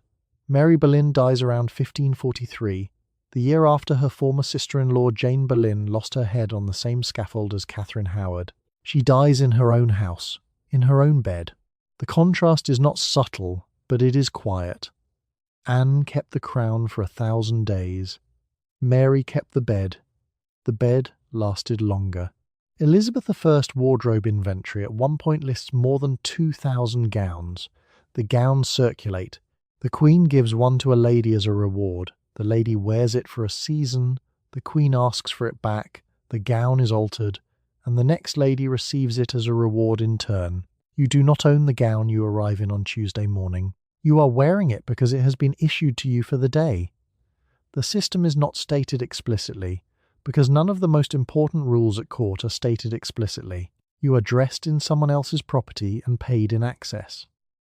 The wardrobe clerk, who keeps the inventory in a calf-bound ledger, knows exactly what the line item beside your name is covering, and it isn't the gown. A borrowed sleeve weighs 3 pounds before pinning. The pin is also not yours. The dressing ritual is collective, and there is no privacy in it. Your ladies help you into the bodice. Someone ties the points at the back, someone else checks the sleeves, and at least 3 people know exactly what your body looks like before you have left the room. Mistress Dacre, who ties the laces with a brisk efficiency that suggests she has opinions she is keeping to herself, is small, observant, and reliably first to the laces. She notes everything. She does not say anything. She doesn't need to. The shared dressing room is also the court's best functioning intelligence operation, which is saying something given that Walsingham's entire network is also operational at this same moment. The bodice has been laced and relaced for 6 weeks now. Stiffened fabric holds its shape whether you are gaining weight or not for a while. Tight lacing and layered skirts can conceal a great deal for a great many weeks. But the women dressing you know your body in the way a tailor knows a client, which is to say precisely, and in sequence, and over time. The laces tell the truth even when you don't. You are not hiding from the court. You are hiding from a group of people who have been tying your laces every morning, and who will notice, with absolute certainty, when the fit changes. Pregnancy isn't the only thing the dressing ritual tracks. Fashion at court functions like a real-time ledger of standing. The Queen gives you a gown. You wear it publicly. The gown is noted. When she asks for it back, and she will ask for it back, the inventory is meticulous. The retrieval is also noted. The wardrobe clerk amends his calf-bound ledger in brown ink, and the gown's previous owner is reduced to a faint line drawn through a name. You receive a gown. You return a gown. You receive a different gown. The gown's history travels with it, because the court has a very long memory and a very short corridor. Lady Mary Sidney sits at the wardrobe table on a Wednesday morning with the ledger open in front of her. She is the Queen's gentlewoman, sister to Robert Dudley, mother to a small boy named Philip who will one day write sonnets that matter. Right now she is drawing a single horizontal line through a name in the third column. She takes a small breath before the line. The pen hovers half a second too long. The ink crosses the name. She writes the new name beside it without looking up. A tiring woman whose name is not in the ledger lifts the recalled gown from a hook on the inner wall and folds it over her arm. She walks down the corridor at the speed of someone who has been told not to crease the silk slowly, with her elbows held wider than usual, the gown bobbing once at each step. She turns at the second door and is gone. The ledger closes. Mary Sidney puts the pen back in the inkwell, blots the page, and adjusts her own cuff. The gown you're wearing today has been altered at least once. The sleeves are slightly too long. Someone shorter wore this before you, and the hem has been let out. You don't think about it much. Every gown in this building has a previous tenant. The fabric is full of other women's mournings. Meanwhile, 2,000 gowns require 2,000 opinions about who is wearing what and why. The Queen's ladies manage her wardrobe, her access, her schedule, and her mood. This is not an exaggeration. It is just the geography. You carry a letter from one end of the privy chamber to the other, and you are a courier. You arrange for two people to be in the same room at the same time, and you are a conspirator. The distinction between service and complicity is the Queen's to draw, and she draws it wherever she finds it useful to draw it. Jane Boleyn understood this. She managed the meeting at Pontefract Castle. She carried the arrangements for Lincoln. She was at every door, and none of the doors were ever her own. On the 13th of February 1542, she was executed on the same day as Catherine Howard, which remains one of the tidiest demonstrations in Tudor history of what it costs to be useful in the wrong direction. The gown goes back to the wardrobe. Someone else wears it in the spring. Catherine Grey, younger sister of the executed Lady Jane Grey, secretly marries Edward Seymour, Earl of Hertford, in 1560. The marriage is performed in a private chapel by a priest who later cannot be found. Elizabeth, when she finds out, has both of them imprisoned in the Tower of London in separate apartments. Catherine is already pregnant with their first son when she enters the Tower. She becomes pregnant with their second son inside the Tower because the lieutenant occasionally allows Hertford to visit her cell. The lieutenant is replaced. Catherine dies in confinement in 1568, aged 27. The priest is gone. Not relocated, not reassigned, gone, as in nobody produces him, nobody admits to knowing him, and the record of the ceremony exists only in the word of two people Elizabeth is currently furious with. A Tudor marriage required nothing more than present tense mutual consent, no witnesses, no church, no paperwork, but a ceremony with a vanished officiant is, politically speaking, not a great look. The marriage is real. It just can't be proven. There is no register, no entry in a parish book, no second witness who can be located on short notice. The Clandestine Marriages Act won't arrive until 1753 to clean up this exact kind of situation, which means Catherine and Hertford are genuinely, legally, inextricably married and simultaneously cannot prove it to anyone who matters. The problem isn't purely romantic. Catherine Grey is the great-niece of Henry VIII, which places her uncomfortably close to the succession at a time when Elizabeth has no heir and no announced intention of acquiring one.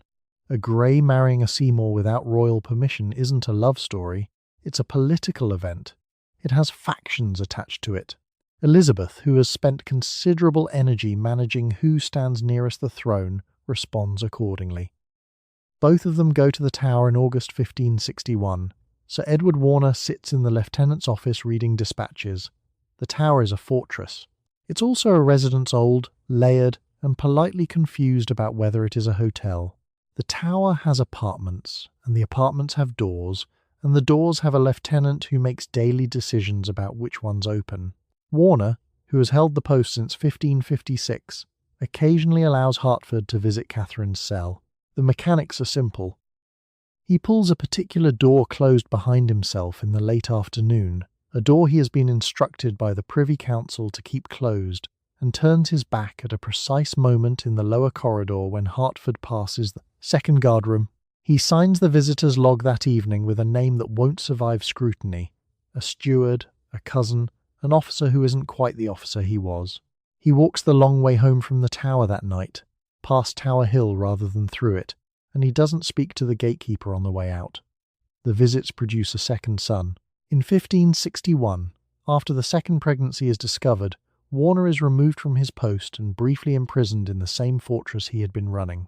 His successor is less flexible, but the damage from Elizabeth's perspective is already done. Catherine is now the mother of 2 boys with a plausible succession claim and a husband she loves, and a marriage nobody can dissolve because nobody can prove it was ever performed. Catherine stays in the Tower, then in house arrest with various reluctant keepers, then back under confinement. She writes letters. She embroiders. She is, by multiple accounts, inconsolably unhappy in a way that is not dramatic but simply continuous, a low, persistent grief that doesn't peak or resolve. She and Hertford are not allowed to meet again after the second pregnancy is discovered. She asks, through intermediaries, whether there is any version of her life in which she might simply go home. There isn't. She dies in January 1568 at Yoxford in Suffolk, still technically a prisoner, still technically married to a man she hasn't been allowed to see in years. The portrait painted of her around that time shows a woman in a stiff dark gown, holding a small red squirrel on a chain. The squirrel, at least, was hers. Mary Grey, the youngest of the 3 Grey sisters, is described by contemporaries as unusually small. In 1565, she secretly marries Thomas Keyes, the Queen's sergeant porter, who is described by contemporaries as unusually large. The match has no political upside. Mary is not advancing the Grey claim through Keyes. Keyes has no claim. The marriage is, by every measurable standard, an act of personal affection. Elizabeth is more angry about this one than about the marriages with political stakes. Keyes is imprisoned, and dies in prison, in 1571. Mary is kept under house arrest with various reluctant gentlewomen for years. Thomas Keyes is not an earl. He is not the heir to anything.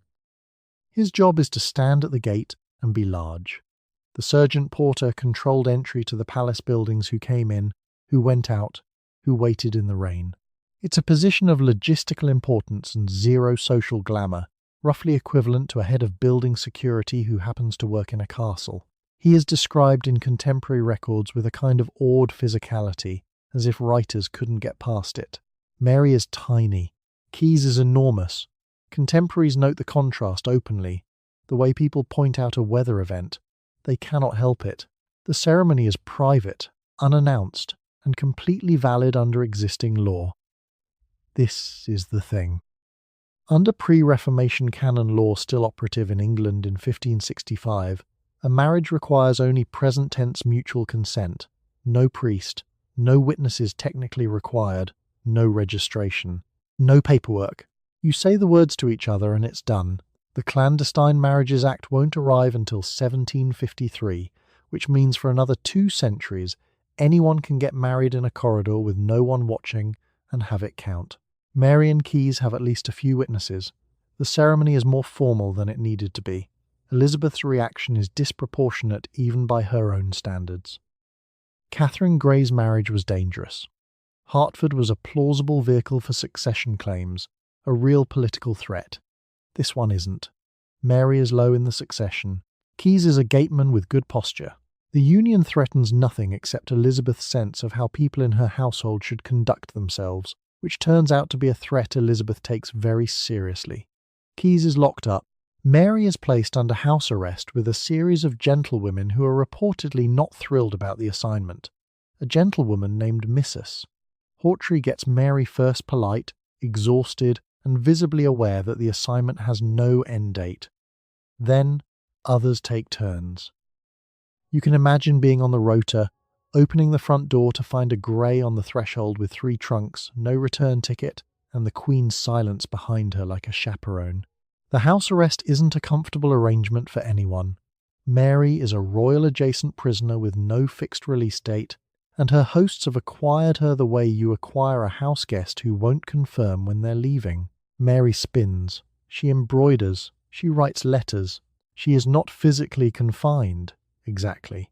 But every door out leads back to the same answer, which is that the Queen hasn't changed her mind, and the Queen does not change her mind on this particular subject. Keyes dies in 1571. He has been in custody for 6 years. Mary outlives him, which is not a comfort of the kind anyone would choose. She's eventually released from house arrest, but never restored to court.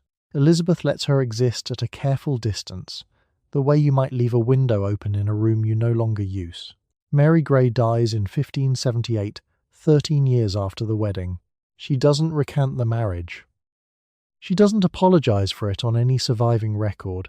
She married a very large man because she wanted to, and the Queen imprisoned him until he died, and Mary apparently decided that was the price and paid it. You can picture Mary at the window of whichever borrowed parlour she is currently in. The embroidery hoop is on her lap.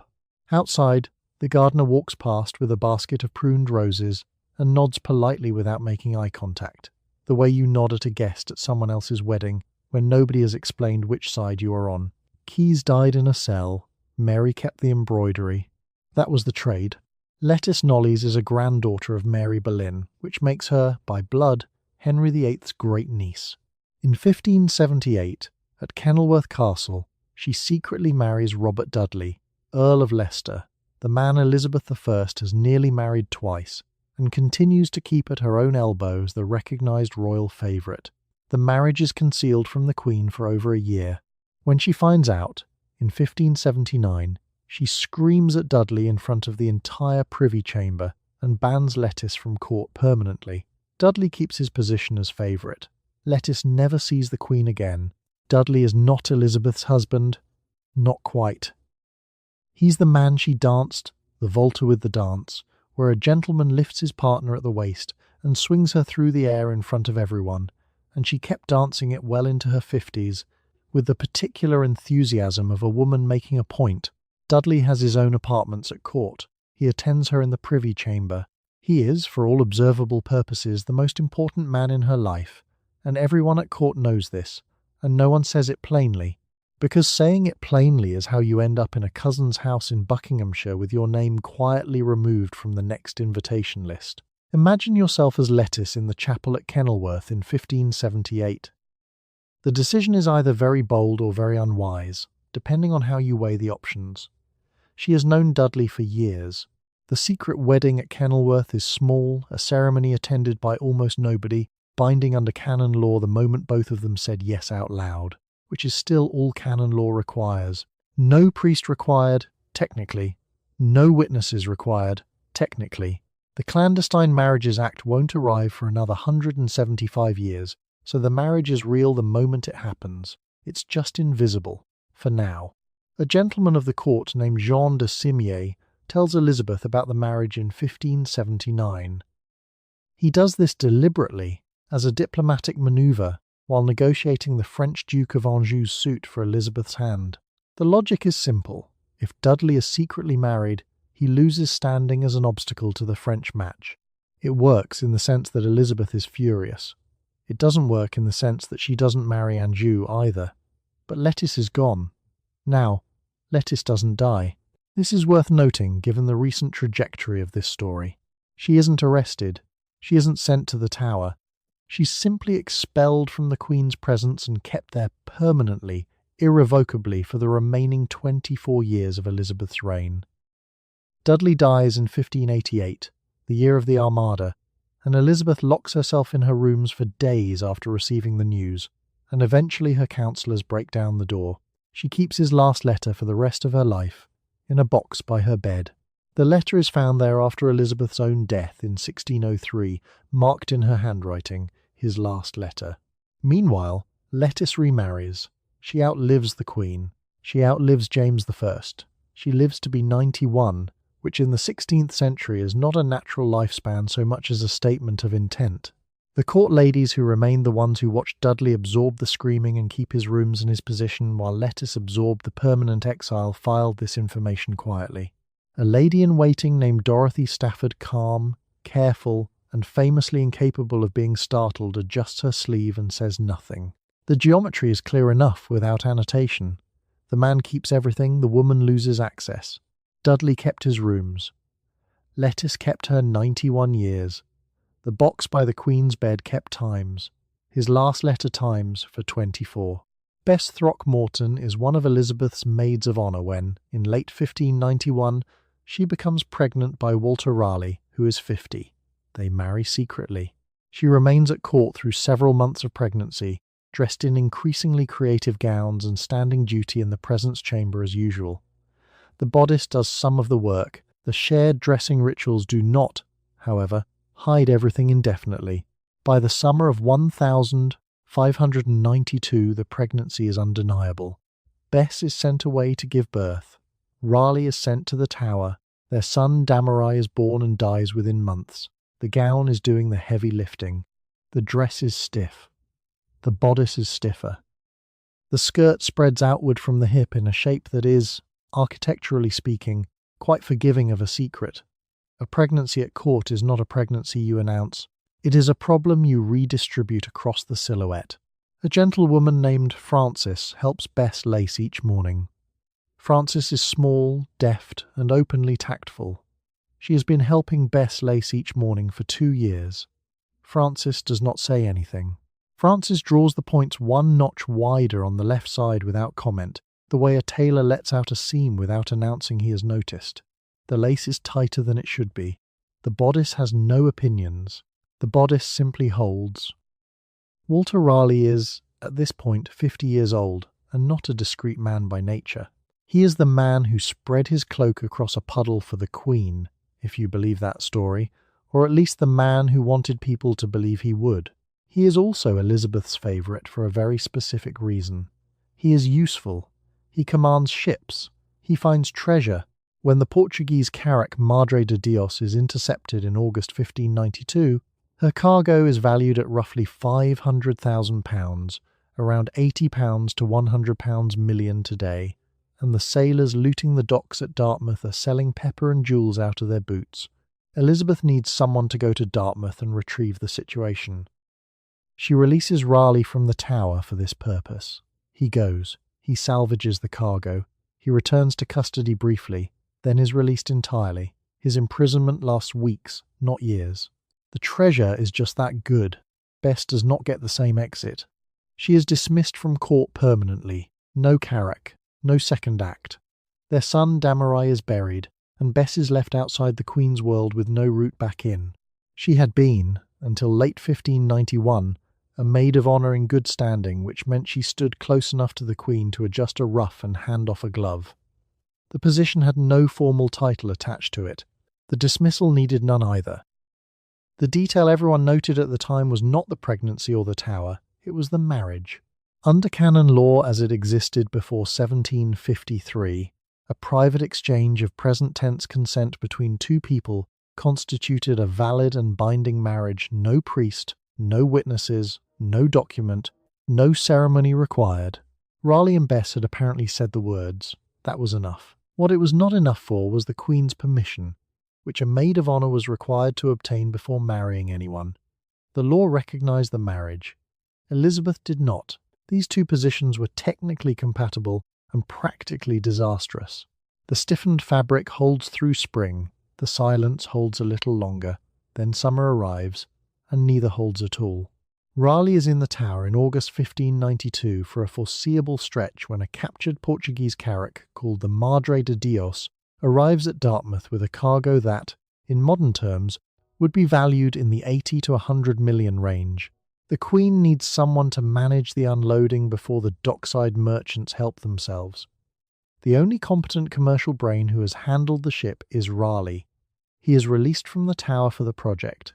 He is then returned to disgrace afterward, but more briefly than expected. Bess is not released. Bess is dismissed permanently from court. You can almost smell the Madre de Dios from the Dartmouth shore. She's a carrack, a Portuguese ship the size of a small floating warehouse, and her hold includes spices, silks, ivory, jewels, and chests of coin assembled across the width of 2 continents. By the time she anchors, the local dockside community has already begun a thorough audit of the lower decks. A dockmaster named John Matthew stands at the head of the pier with a tally book, trying to record what is leaving in the boots of men who are not pausing to be recorded. Pepper is disappearing at a rate that suggests everyone in Devon is planning a very ambitious dinner. John Matthew writes, "Pepper, quantity unknown," in his book and stops writing. The keeper unlocks Raleigh's cell at first light. The barge is waiting. Raleigh comes down the tower water stairs, still technically a prisoner, still smelling of whatever August in the tower smells like, and steps onto a barge that will carry him west to a man named Sir Robert Cecil, who has already tried to manage the Dartmouth situation and found it resistant to management. Raleigh steps onto the Dartmouth pier in his prisoner's clothes, and the dock workers who've been pilfering since Tuesday apparently stop, because they know who Raleigh is and what his moods look like. He restores enough order to recover the majority of the remaining cargo. Not all of it. A meaningful quantity of pepper has already achieved escape velocity, but enough. Elizabeth keeps a very large portion of the proceeds for the crown, distributes measured amounts to the investors, and gives Raleigh a fraction that does not quite cover his legal embarrassment. The Queen needed a man she had locked up because nobody else in her kingdom could be trusted to count what was leaving the ship. Bess, meanwhile, is managing the death of their infant son Dameray from whatever address she currently occupies that is not court. She is 28.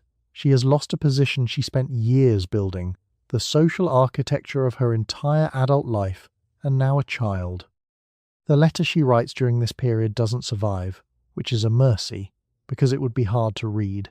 What survives is the fact that she stayed with Raleigh for the rest of his life, through 2 imprisonments, through his eventual execution in 1618, through decades of managing his reputation and his estate from the outside while he was confined on the inside. She was better at it than he was. Raleigh was brilliant and impulsive, and very bad at the specific political skill of not making enemies. Bess was apparently excellent at the thing he kept failing. The irony of the Madre de Dios is that it's the most Tudor possible resolution to a Tudor problem. You break the rules. You are punished. The punishment turns out to need your skills more than it needs your suffering. You are briefly useful. You are returned to punishment. The paperwork is updated accordingly. A Portuguese treasure ship worth £100 million is essentially the world's most expensive get-out-of-the-tower briefly card. Raleigh kept it framed, metaphorically. He spent the next 2 decades trying to find another one. He never entirely did. If you are pregnant and unmarried at court, your options for concealment are limited but specific. The bodice helps, the farthingale helps, layered overskirts help, your friends in the dormitory help, because they are dressing you every morning and they would rather not be the ones who report you. You can keep going for several months, possibly 6, possibly 7, if your build is forgiving and your friends are loyal. The thing you cannot conceal is the labour itself, which is why women who reach the late stages of an unsanctioned pregnancy ask for permission to visit a sick relative in Hertfordshire. The farthingale deserves some credit here. It's a hooped undergown, boned and extended at the hips, creating a silhouette roughly the shape of a bell. You wear it every day regardless, which is the useful part. Nobody looks at a Tudor woman and thinks something is unusual because her skirts extend dramatically outward. That's just Tuesday. The bodice works differently. Stiffened with whalebone or buckram, it compresses everything upward and inward, which is effective until about month 5, at which point the bodice is doing its best and its best is no longer quite enough. You lace it tighter.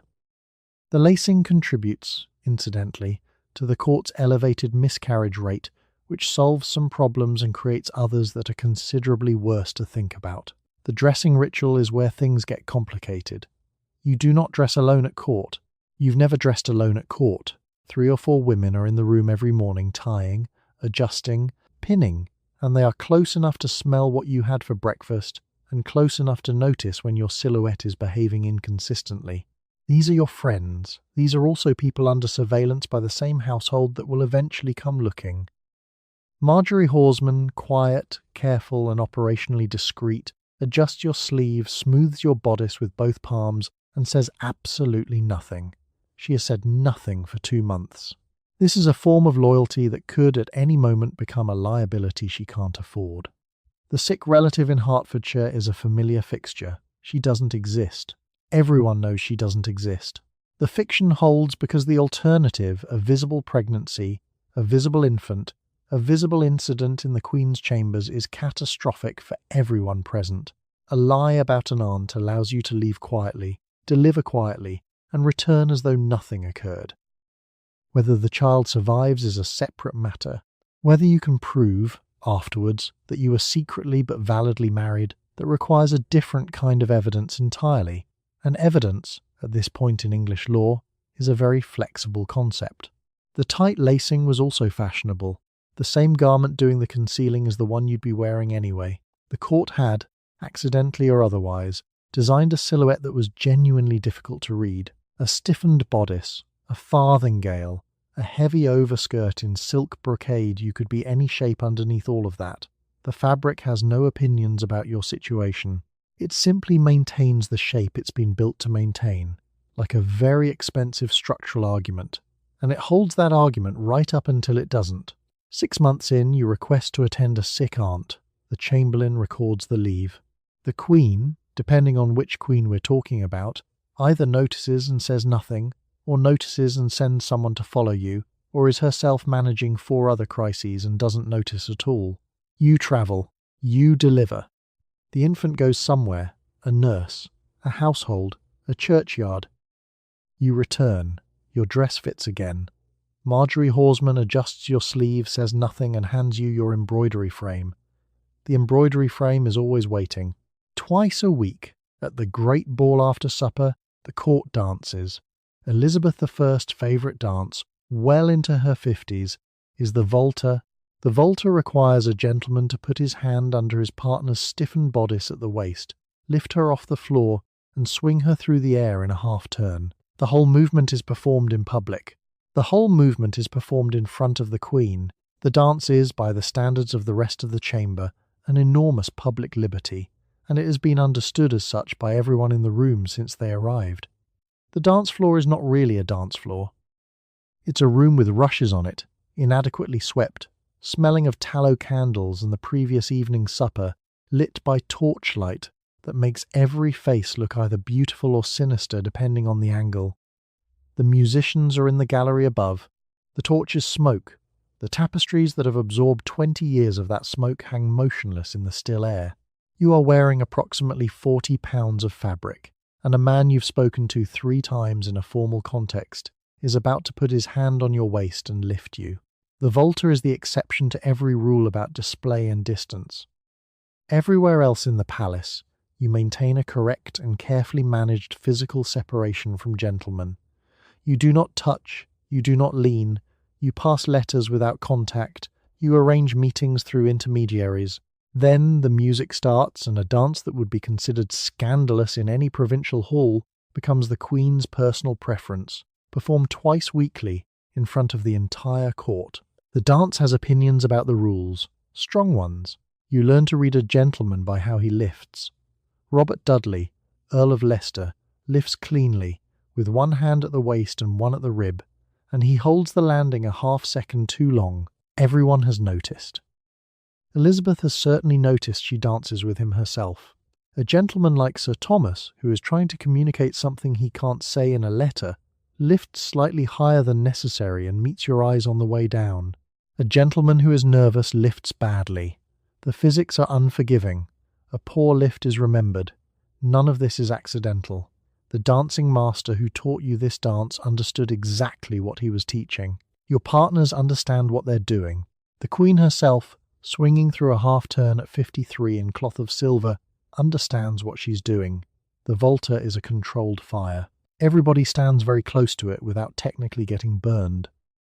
This is a skill the court has been refining since before you were born. Meanwhile, across the room, a privy chamber lady named Dorothy Edmonds, pale, attentive, and chronically uninvited, stands near the wall and does not dance. She's holding a candle that has dripped on her sleeve and is watching 2 people who should not be watching each other watch each other. Dorothy will not say anything tonight. Dorothy will think about what she has noticed for 3 days, weigh the cost of telling against the cost of silence, and eventually tell the wrong person. She always does. She can't help it. Information in this room is the only currency that doesn't require a dress you can't afford. The music, when it stops, stops abruptly.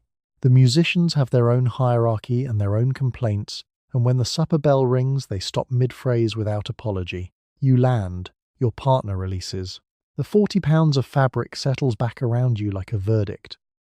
You walk back toward the privy chamber with the posture the dancing master also taught you: spine straight, chin level, expression arranged into something that communicates nothing in particular. The Queen watches you cross the room. She watches everyone cross the room. It's been her room for 40 years, and she knows exactly what has just happened in it. She misses very little. What she misses, her ladies note for her. What her ladies note, they sometimes keep. The room empties gradually, torches guttering, rushes holding the evening's debris. Somewhere above, the musicians pack their instruments. The dance is over, until Thursday. Everywhere else, a hand at the waist is a scandal. On the floor of the great ball, it is the choreography. The court built one room where touch was permitted and called it the only door. 3 weeks before the Christmas masque, you begin rehearsing your part. The masque requires a costume that takes a small team of seamstresses to construct, a part that requires you to memorize 100 lines of formal verse, and a series of rehearsals during which you stand very close to a gentleman who is not your husband or your relative for 2 hours at a stretch. The rehearsals are held in the great chamber, in front of the master of revels, who is paid to watch and not to comment. The rehearsals are also where most of the season's affairs begin. The master of revels is a man named Edmund Tilney in this particular decade, and his job is to ensure the masque is structurally sound, thematically flattering to the Queen, and free of anything that could be read as politically inconvenient. He has a ledger. He consults the ledger. He does not consult you.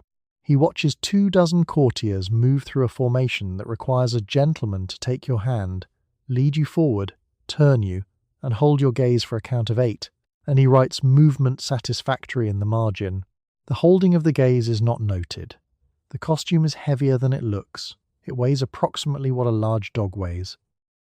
The undergown is stiffened linen, the overskirt is cloth of silver, and there is a headdress constructed from wire, silk flowers, and what appears to be the creative ambitions of a man who has never worn a headdress in his life.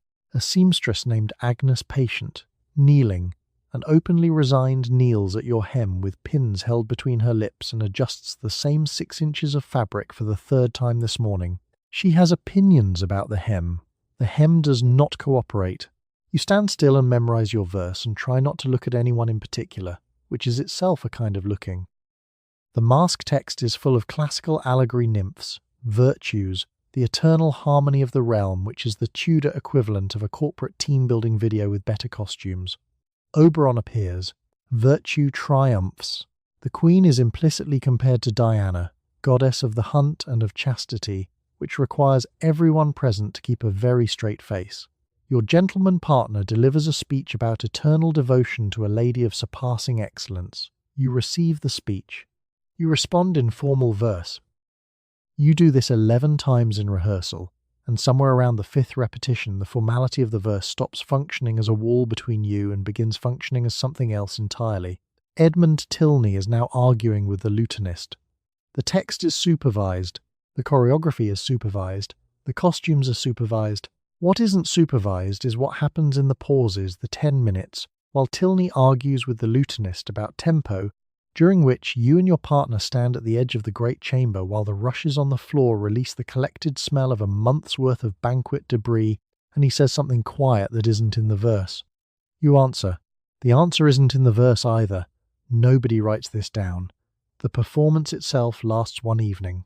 The torchlight makes everyone's skin look golden and slightly unreliable. The Queen watches from her chair, and her expression communicates very little except that she is watching. She is always watching. You deliver your 100 lines of formal verse, move through the choreography without fault, and afterwards there is dancing the volta, naturally, and then supper, and then the evening ends and you retire to the dormitory. You share with 5 other women who are also in the masque, and who also had partners and who are all, right now, extremely quiet in the particular way that means everyone is awake and nobody is saying so. Agnes, still thinking about the hem, falls asleep first. She always does. Your needle is doing 2 things at once.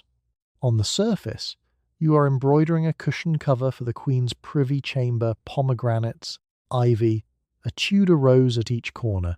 Underneath the surface, the choice of pomegranate over apple, ivy over oak, is being read by anyone who knows what you mean. Mary Queen of Scots and her jailer's wife Bess of Hardwicke will leave behind an entire body of embroidery that historians will spend 4 centuries decoding. The needle is not a hobby. The needle is the slowest, most deniable form of correspondence available to a court lady. Your vocabulary, by now, is extensive. You know that a pomegranate means fertility, endurance, and Catherine of Aragon, who used it as her personal badge for 30 years. You know that ivy means loyalty, which is either sincere or ironic, depending on where you plant it in the design. You know that a marigold means grief, or constancy, or the Virgin, depending on who's reading and what they want to see. The images themselves don't lie. They're just flexible about the truth.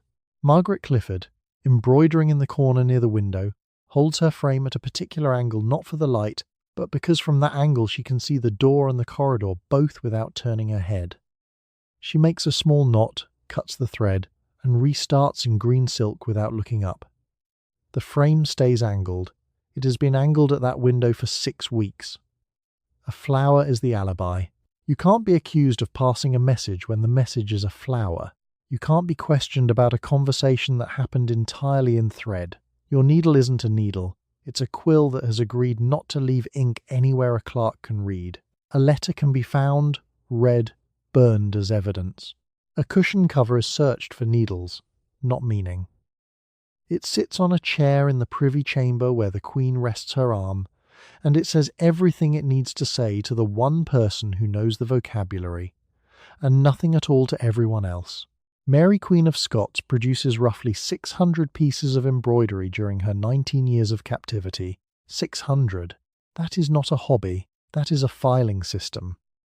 Bess of Hardwicke stitches alongside her, and the historians who have combed the surviving panels believe they can trace specific political arguments, claims about succession, coded endorsements of Catholic legitimacy, running across the images like a signature in a language the censors couldn't read because it didn't look like language at all. It looked like very committed needlework. Not every pomegranate is a political statement. Sometimes a pomegranate is a pomegranate, and you're simply tired and filling space. The problem is that in this court, in this room, at this hour, nobody is going to assume that. You chose the pomegranate. You will be understood to have chosen it for a reason. The court has been attributing intent to decoration for so long that even purely decorative choices read as decisions. Diagonal stripes are for radicals, and a marigold in the lower left corner is a whole conversation you didn't mean to start. The speed matters too. Embroidery is slow. A message carried in thread takes days, sometimes weeks, to complete and deliver. This is not a weakness. This is the design. A letter can be dashed off and sent in an hour, which is also how quickly it can be intercepted. A cushion cover arrives at its destination via the normal movement of household goods carried by a serving woman, sent as a gift, left on a chair, and the journey looks completely routine because it is routine. The courier doesn't know what she's carrying. She just thinks you embroider a lot. You do embroider a lot. You embroider in the morning before the Queen's levee. You embroider in the afternoon while someone reads aloud. You embroider in the evenings when there's nothing else for your hands to do and your mind is working on a problem that can't be spoken. The frame is always in your lap. Nobody finds this strange. Nobody looks twice. The needle goes in and the needle comes out, and somewhere in the silk, very slowly, you are saying something that will take a queen 19 years and 600 panels to finish saying. Walsingham's intelligence office during Elizabeth's reign relies on women as couriers. The reason is technical. A man crossing into France through Dover or Calais is searched at the port. A woman crossing the same border is, by convention, not. A letter folded into the lining of a bodice or sewn into the hem of an underskirt travels invisibly. A letter memorized travels even better. Several of the Queen's ladies are quietly used this way over the course of the reign. Their names are kept out of the official record, which is itself part of the arrangement they agreed to when they accepted the position. The bodice is doing a lot of work in 1580. It holds your spine upright, your posture correct, your silhouette into the narrow V shape that court fashion requires this decade. It also, on certain journeys, holds correspondence addressed to people who cannot safely receive it any other way. The whalebone doesn't shift. The letter doesn't crinkle if it's folded correctly. You've been shown how to fold it correctly. You don't ask who showed the person who showed you. The thing pressed against your ribs isn't always a letter. It's not always a letter. Sometimes it's a name, one name, memorized, to be repeated once to a specific person at a specific dock and then never again. Sometimes it's a date. Sometimes it's a physical object small enough to sit in a hollow sewn into the heel of a shoe, which is the equivalent of an encrypted signal message, except the encryption is cobbler's leather and the phone is your foot. You arrive at your destination. You deliver the thing. You return. The official record shows you visited a relative, a gentlewoman named Agnes Board, capable and reliably underestimated, moves through this arrangement with the composure of someone who has been doing it long enough to find it tedious. She adjusts her hood at the Dover gate with the air of a woman who finds wind personally annoying, which she does. The customs official glances at her, notes the quality of her gown, and waves her through. The letter she's carrying is addressed to a man in Antwerp. She doesn't know what it says. She's been told not to want to know, and after the third trip she genuinely doesn't. Walsingham reads the report when it arrives. A privy chamber lady controls physical proximity, who enters which room, who waits in the outer hall, which door happens to be unlocked on a Tuesday afternoon. She holds the gate without holding a staff. The letter she carried last spring was routine intelligence. The letter she might be asked to carry next spring could reclassify the first one retroactively. The job has fluid boundaries. The boundaries are not explained in advance. Nobody hands you an onboarding document. The women doing this work are not operating from ideology alone. Some are genuinely committed Protestant women passing information about Catholic plots, Catholic women doing the reverse on behalf of entirely different interests, depending on the reign and the year and who is currently winning, but some are simply placed. A family with court access and a debt to Walsingham's network produces a daughter with a position in the outer chambers and a reason to travel once or twice a year. The daughter knows enough to be useful and not enough to be dangerous. This is the preferred configuration. The court already runs on information that moves through women. A whispered observation during dressing. A note passed with a clean chemise. A name dropped sideways into a conversation about fabric. The intelligence network didn't invent the mechanism. It found the mechanism already running and attached itself to the back end of it. The thread, as Margaret was showing you last segment, moves slowly. The letter and the hem moves with you. Both arrive without announcement. You dock at Calais on a grey Thursday. You've been on the water long enough to be genuinely cold and genuinely hungry and not especially interested in history. The hem of your underskirt is damp. The letter inside it is not, because you sealed it in waxed cloth before you left, the way you were shown. A man at the dock takes your arm to help you onto the pier. You thank him. He's the contact. He already has what he came for. You walk to the inn, you order wine and something warm. The account you'll give to the Queen's Secretary tomorrow shows only a private journey to visit a wool merchant on behalf of your family's estate. The account is accurate in every detail except the one that matters. Your family has remained Catholic. Most of the great aristocratic families in England in 1580 have remained at least partly Catholic. Elizabeth's court is officially Protestant, the realm is officially Protestant, and you are personally expected to attend the Chapel Royal each Sunday and take Anglican communion. You do this. You also, when you are at your family's house in Buckinghamshire, occasionally hide a priest in a small panelled cupboard between the bedchamber and the back stairs. The two things are held apart by a kind of careful silence on both sides, which is itself a kind of arrangement. The arrangement has no name. There's no document, no formal understanding, no one who has explicitly agreed to look the other way, and yet everyone in your household knows which floorboard to avoid on the back stairs when the travelling man from the Low Countries is in residence. The cook knows. The youngest chambermaid knows. The cupboard knows, presumably, though it does not comment. At court, you keep your face entirely open. You stand in the Chapel Royal on Sundays in your good gown and you look devout and you think about other things. A lady 2 rows ahead of you does the same. You have never spoken about it. You don't need to. There is a specific quality of stillness that a woman maintains during a sermon she is not attending, and you recognize it in her the way you'd recognize a borrowed dress. The Recusancy Act of 1000 581, changes the arithmetic. The statute makes it a finable offence to miss church, 12 pence per Sunday, which sounds modest until you calculate the Sundays. Harbouring a priest carries significantly heavier consequences. The word treason appears in the relevant statute without much fanfare, the way a landlord might slip an unfavourable clause into the third page of a lease. You're not the only one doing the arithmetic. The government is doing it too. Walsingham's men, and you have just spent several nights thinking about Walsingham's men, are particularly interested in the movement of Jesuit missionaries into England after 1580. Edmund Campion arrives the same year. He will be caught, racked, and executed in December. You will hear about it at court, from a woman who delivers the news with a face that gives nothing away. You give nothing away either. The Chapel Royal on Sunday is very full. Margaret, a gentlewoman of the Privy Chamber whose family holds land in Yorkshire, crosses herself once, briefly, in her own room when she thinks no one is looking. You are looking. She knows you are looking. Neither of you moves.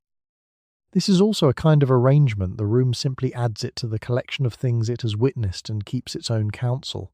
The delicate part is that your position at court and your family's faith are not separable. Your family placed you here partly to have someone near the Queen who might influence, or at minimum report, and your faith is threaded through every letter your mother sends, folded between the news of your cousin's betrothal and the price of wool. The letters don't say anything specific. They don't need to. You read the spaces between sentences the way a musician reads rests, and the Queen herself is not entirely uncomplicated on the subject. Elizabeth is Protestant the way a well-maintained country house is structurally sound firmly, practically, without excessive ornamentation. She has no particular interest in burning people for their private thoughts, which is genuinely enlightened for the period, and also slightly beside the point. The machinery around her has interests of its own. The fines exist. The statutes exist. The men who administer the statutes are not known for their patience with nuance. You attend the Chapel Royal, you take communion. Back in Buckinghamshire, the small panelled cupboard waits between the bedchamber and the back stairs, with the patient neutrality of very old furniture. It has been there longer than the current religious settlement. It will, with any luck, be there after. In 1546, a Protestant woman named Anne Askew is racked in the Tower of London. She is racked because the Lord Chancellor Thomas Wriothesley and the Solicitor General Richard Rich want her to name the ladies at court who share her Protestant sympathies, specifically the ladies close to Catherine Parr. The Lieutenant of the Tower, Anthony Knivet, refuses to operate the rack on a woman and walks out. Wriothesley and Rich operate it themselves. Anne Askew names no one.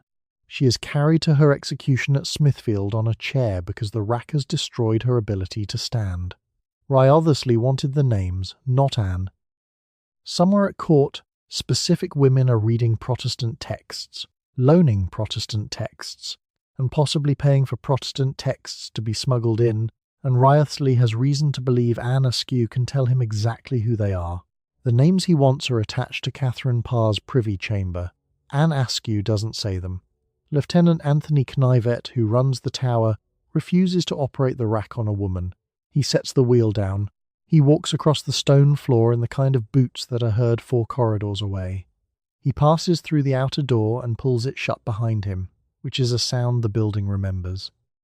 Wriothesley and Rich, the Lord Chancellor and the Solicitor General of England, take off their outer gowns, roll their sleeves, and finish the job their supervisor would not.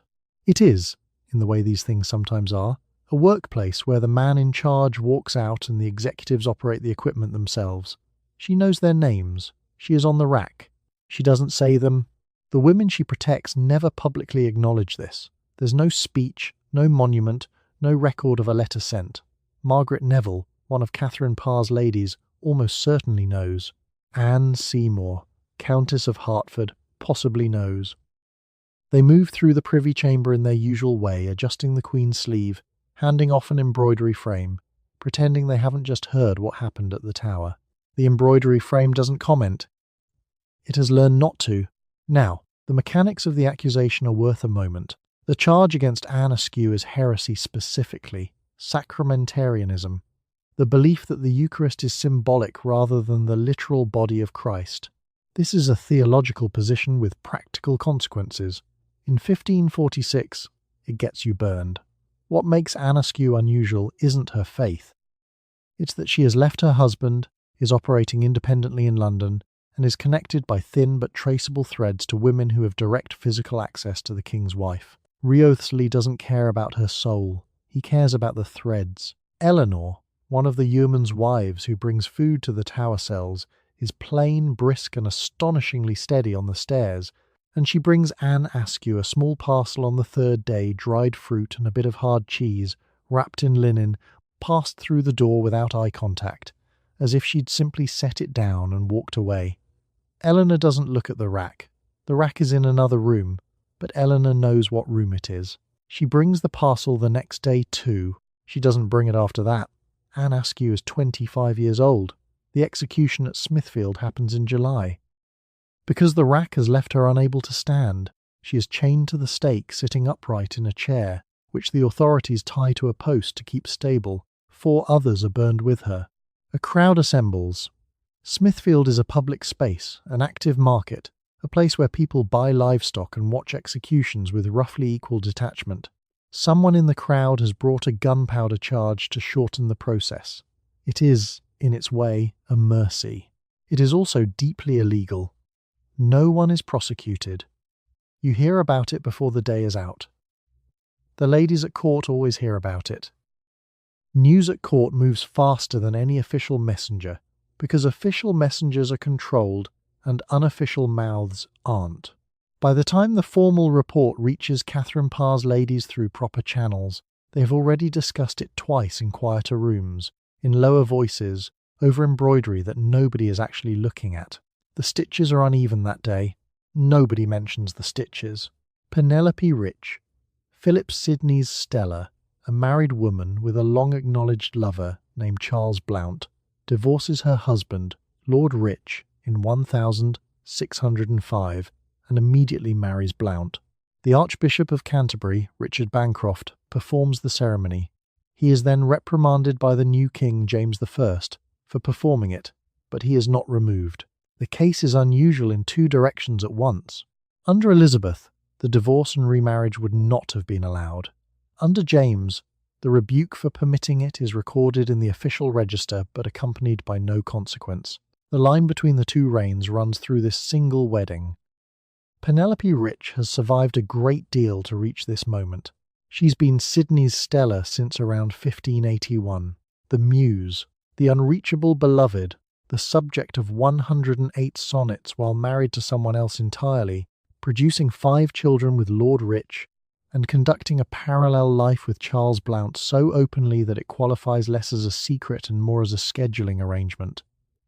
Lord Rich knows. The court knows. James I knows. The sonnets have been in print since 1591. Nobody has been particularly discreet, and yet nobody has been sent to the Tower. This is the Stuart court. The floor is different here. Under Elizabeth, the floor was the Tower. 16 women arrested, exiled or imprisoned for unauthorised marriages or pregnancies across 45 years. Catherine Grey died a prisoner at 27. Mary Grey spent years under house arrest for marrying a man whose main distinguishing feature was his height. Bess Throckmorton was permanently dismissed from court. The Queen's permission wasn't a formality. It was load-bearing. Take it away, and the whole structure came down on whoever was standing underneath it. Now the Queen is dead. The permission structure has a different shape. James I is not uninterested in female virtue. He has opinions about it. He also has opinions about Archbishop Bancroft performing a marriage that the new king finds canonically dubious, a divorced woman, a known lover, a ceremony that looks too much like a reward for long patience. Bancroft receives a written rebuke. The rebuke goes into the register. And then nothing happens. Bancroft stays, Blount stays, Penelope, now Countess of Devonshire, stays. The official record contains the reprimand and not its consequences, which gives it the bureaucratic energy of a very strongly worded email that nobody is required to answer. The rebuke sits on a clerk's desk, not at a scaffold, not at a midnight arrest. Just on a clerk's desk in a room with a small window, formally worded, filed, and left to accumulate dust in the administrative archive while the parties to it attend the next court function. A lady named Margaret Dormer, attending the subsequent reception at Whitehall, moves through the room in a gown of deep crimson, adjusting her cuffs with the small, precise motions of someone who has spent 30 years learning when to look interested and when to look at the floor. She carries a glove belonging to someone else. She's been carrying it for an hour. She does not know why she still has it. Penelope Rich's case isn't a triumph or an escape. It's a weather report. The barometric pressure of the court has shifted, slowly and without announcement, and the things that would have killed a woman in 1536 or 1560 or 1592 now produce a letter of reprimand and a continued invitation to court dinners. The marriages are still regulated. The permissions are still theoretically required. But the enforcement mechanism has lost its edge, the way a knife loses its edge when it's been used for too many things that weren't cutting. 60 years of ladies sleeping 4 to a room, sharing beds, sharing lice, carrying letters folded into bodice seams, learning the exact distance between a conversation and a confession. 60 years of embroidery that meant something other than what it showed. 60 years of the volta, the gentleman's hands at the waist, the lift, the arc through torchlit air serving as the court's officially sanctioned way of touching someone you weren't supposed to touch. The Tudor court ends not with a final arrest or a dramatic reckoning, but with a wedding that probably shouldn't have happened, performed by an official who probably knew better, witnessed by a court that noted it and moved on. The new reign begins. The rushes on the great hall floor are still changed irregularly. The tapestries still smell of smoke. The debt is still larger than the salary. Some things the Stuarts did not change. After 1603, when James I succeeds Elizabeth, the surveillance of the Queen's ladies' marriages relaxes. James personally favours male companions. His queen, Anne of Denmark, runs her own court at Somerset House, where the women of the household perform in the masques in person, something Elizabeth never permitted. The clandestine marriages that under Elizabeth would have produced a Tower sentence are now treated more or less as private affairs. The threat does not disappear, exactly. The threat is simply no longer organised around the body of the Queen, because the new Queen is not the body the court is built around. You're a gentlewoman of the Queen's household in 1604. You've done something your predecessor in 1584 would have done in absolute secrecy, with a borrowed ring and a whispered yes and somebody's loyal chamberer standing outside the door as lookout. What you've done is get married, and nobody sends a letter. Nobody opens an investigation. A court official makes a note. The note goes into a register. The register sits on a shelf. The shelf does nothing. Anne of Denmark is not incurious. She is simply not Elizabeth. She dances in the masks herself, which means the mask is no longer the space where the Queen watches and her ladies perform coded emotional theatre at a safe distance. Now the Queen is in the room, lifting her arms, turning in the torchlight, and the court's emotional centre of gravity has shifted about 30 feet sideways. Ben Jonson writes the text. Inigo Jones designs the scenery. The ladies play goddesses, sea nymphs, daughters of the night. It's a promotion, technically, from the Tudor arrangement, where you watched from the side and embroidered coded messages into wool. You cross the great hall at Somerset House behind Margaret, a gentlewoman of the Queen's chamber who is small, watchful, and reliably 10 paces ahead. She is carrying a letter she has not been asked to explain. She tucks it under her left sleeve and adjusts her cuff. This is still a gesture of concealment, old habits. The letter is from her husband. The husband is in another part of the palace. There is no law being broken. Margaret's hands remember a different century and haven't quite been informed yet. The Stuart court is looser in the way a building is looser after the load-bearing wall has been quietly moved. The shape is similar. The ceiling stays up. The tower still stands. The tower is actually quite busy with other problems in 1605. Gunpowder problems, specifically. By November of 1605, the court's attention is elsewhere entirely, and any gentlewoman who quietly married in the spring is now effectively invisible inside a much larger kind of danger.